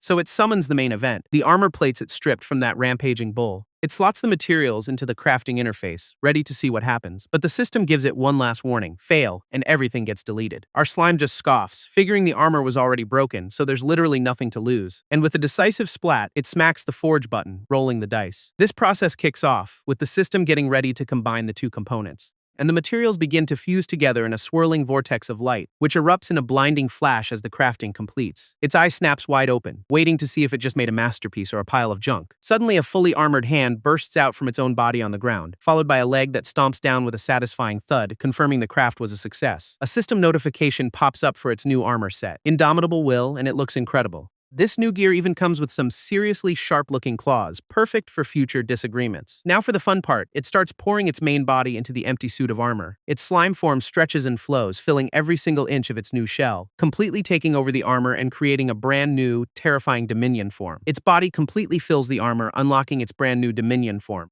Turns out it's piloting this thing with a slime squad, quite one main consciousness and 4 clones on the limbs. And with that, our slime stands tall in its glorious, sparkling new suit of armor. It's a little disappointed though, since the damaged materials made the armor shrink a bit. But who cares about size when you've got 5 minds working in perfect sync to control it, which it immediately tests by launching a cytoplasmic fist straight at a nearby tree, leaving a perfectly carved, smoking imprint of its knuckles in the wood. Yeah, it's pretty satisfied with the power and precision of its new ranged punch, so it retracts the fist, pulling it back with a satisfying whoosh, only for the arm plating to just fall right off, revealing a slight design flaw. A little piece of itself peeks out, realizing its split consciousnesses get cocky and try to take over. This armor also uses 5 of its 7 puppet slots, leaving it with only 2 to spare. It knows it needs to spend time developing new tactics with these limitations, but then immediately decides thinking is for losers and it's time to just go fight something. It summons its 2 remaining puppets, a bird and a lizard, to form a new party. Kneeling down with its new squad, it notes how weak the puppets feel compared to its new main body. Meanwhile, the adventurers have finally managed to take down the massive three-headed Hydra. This party thinks they've won, but the red-haired swordsman insists on a finishing blow, just in case. A smart move, because the supposedly dead monster suddenly starts twitching. But a new, ridiculously buff A-ranker appears, casually holding its head up and confirming it's dead for good. This A-ranker's arm is covered in the Hydra's digestive juices, looking pretty gnarly, but the gunk just sizzles off, leaving his skin completely untouched by the acid. This other adventurers are floored he's alive, with the big guy asking if they really thought he'd get eaten. He then proceeds to lecture them, calling them overconfident rookies who almost died for nothing. This red-haired swordsman looks absolutely mortified by the well-deserved dressing down. Still, the A-ranker tosses him a handful of potions, telling the party to get back in fighting shape. His final piece of advice is that survival is the #1 rule out here. This others admit he's surprisingly gentle for a guy who looks like he could bench press a building. Meanwhile, the little ice mage is fully recharged and casting flash freeze just for kicks. This big guy, Bask, turns his attention to the Hydra's corpse, deciding to handle the cleanup himself, pulling out a glowing cross to activate a soul collection skill, which promptly summons a massive, intricate magic circle over the dead monster. Beams of red energy erupt from the Hydra, getting sucked up into the sky. Bask just grumbles to himself, wondering why he has to go through this whole ritual. Elsewhere, our slime is in its new night form, watching 3 other puppets do interpretive dance for a frog. It gets a notification that its martial arts talent has adapted as a tendril wraps around its mace. With a single swing, it tests out its new skills by completely obliterating one of the puppets. It's pretty impressed, realizing this human-like body can turn a simple swing into a cannon blast. Now it has to decide whether to explore this dangerous new area or head straight for the capital. Knowing it needs to get stronger to stop whatever's coming, it marches off into the forest. One of its puppets perched on its shoulder senses an oppressive aura, realizing intruders have stepped onto its turf. Meanwhile, that B-rank party is trekking through the woods, with the swordsman noting the area is now covered in weird yellow gunk. His companion points out the slime is literally everywhere, wondering if it's some kind of monster secretion. This red-haired swordsman, busy bragging about his gear, almost steps right into a puddle when a multi-headed swamp leech erupts from the water, spitting a nasty-looking energy blast. But the party's rogue is way faster, dicing the monster into a dozen pieces with a single swift strike. Their victory lasts all of 2 seconds before a whole swarm of giant blade-legged centipedes bursts from the ground. Before anyone can react, one of the background adventurers gets a new, very unwelcome neck accessory. This bug's legs dig right into his throat, pinning him down in a bloody, horrifying grip. And just like that, his head pops like a water balloon, leaving the rest of the team to scream in terror. Now they're completely surrounded, realizing the bug's armor is too tough for their normal attacks to handle. Even the cool-headed rogue is losing it, screaming at the swordsman to do something about the creepy crawlies. He just tells everyone to chill, calmly charging his sword with some serious fire magic. Then he leaps into the fray, unleashing a sacred flame magic sword technique to purify the land. He slams the blade into the ground, sending out a massive cleansing shockwave of holy fire. This entire swarm of centipedes gets instantly vaporized in the all-consuming inferno. His party is left standing in a scorched circle, the immediate threat completely annihilated. And watching this whole light show from a nearby branch is our slime, confirming humans are here and keeping a close eye on them. This attack left a pretty significant mark on the forest, burning everything to a crisp in a wide radius. With the area clear, the swordsman holds his blade high, activating a soul collection skill. Just like the A-ranker, he starts absorbing the souls of the dead bugs into his sword. Then gives his team a lecture about how this isn't a game and one mistake can be fatal, which is immediately interrupted by a frog puppet slapping him with an empowered tongue, leaving him completely stunned as an entire squad of the little yellow menaces leaps into view. One of the frogs even strikes a triumphant pose, clearly mocking the so-called elite adventurer. All his talk about staying calm goes out the window as he screams and charges the frog, unleashing a massive fire slash to wipe out the entire amphibious assault team. But this was just a test, as one of the slime's main puppets decides to gauge their strength personally, launching a tong fist that smacks the swordsman square in the jaw with a satisfying thud. Now he's absolutely livid, his face swollen and his eyes glowing red with pure, unadulterated rage. His companion desperately yells at him to cool it, telling him he's falling for an obvious trap. Of course, he doesn't listen, charging deeper into the woods after the puppets, dragging his team with him. And that's when a massive spider monster spots them from above, seeing fresh prey wander into its nest. It fires a couple of large, sticky egg sacs straight down at the unsuspecting party, which explode on impact, covering the entire area in a thick, immobilizing goo. This adventurers are instantly stuck, completely unable to move as they struggle in the muck. Their little mage identifies the monster's silk and prepares to cast a spell to free them, but a long, slimy tongue whips out of nowhere and snatches her staff right out of her hands. She can only watch in disbelief as her precious weapon is yoinked away into the trees. Turns out, it was one of the slime's chameleon puppets, which now has a brand new magic stick. While the party is stuck, the little mage gets completely pinned to the ground by the spider's webbing. But the swordsman is still laser-focused on murdering the frog that made a fool of him. His little revenge fantasy is cut short when a massive mace comes flying out of nowhere, forcing him into a desperate block that probably saved the frog's smug little life. This weapon clatters away, landing right in a puddle of that weird yellow slime, which immediately starts to bubble and rise, completely absorbing the mace into itself. It finally dawns on them that the yellow gunk isn't just goo, it's a monster that uses weapons. As the blob writhes, he warns his team that this thing seems to be immune to magic. This party's rogue decides to test that theory, leaping in for a direct physical strike, only to get completely swallowed by the creature, his attack doing absolutely nothing. This swordsman realizes physical attacks are their only option now that their friend is half digested.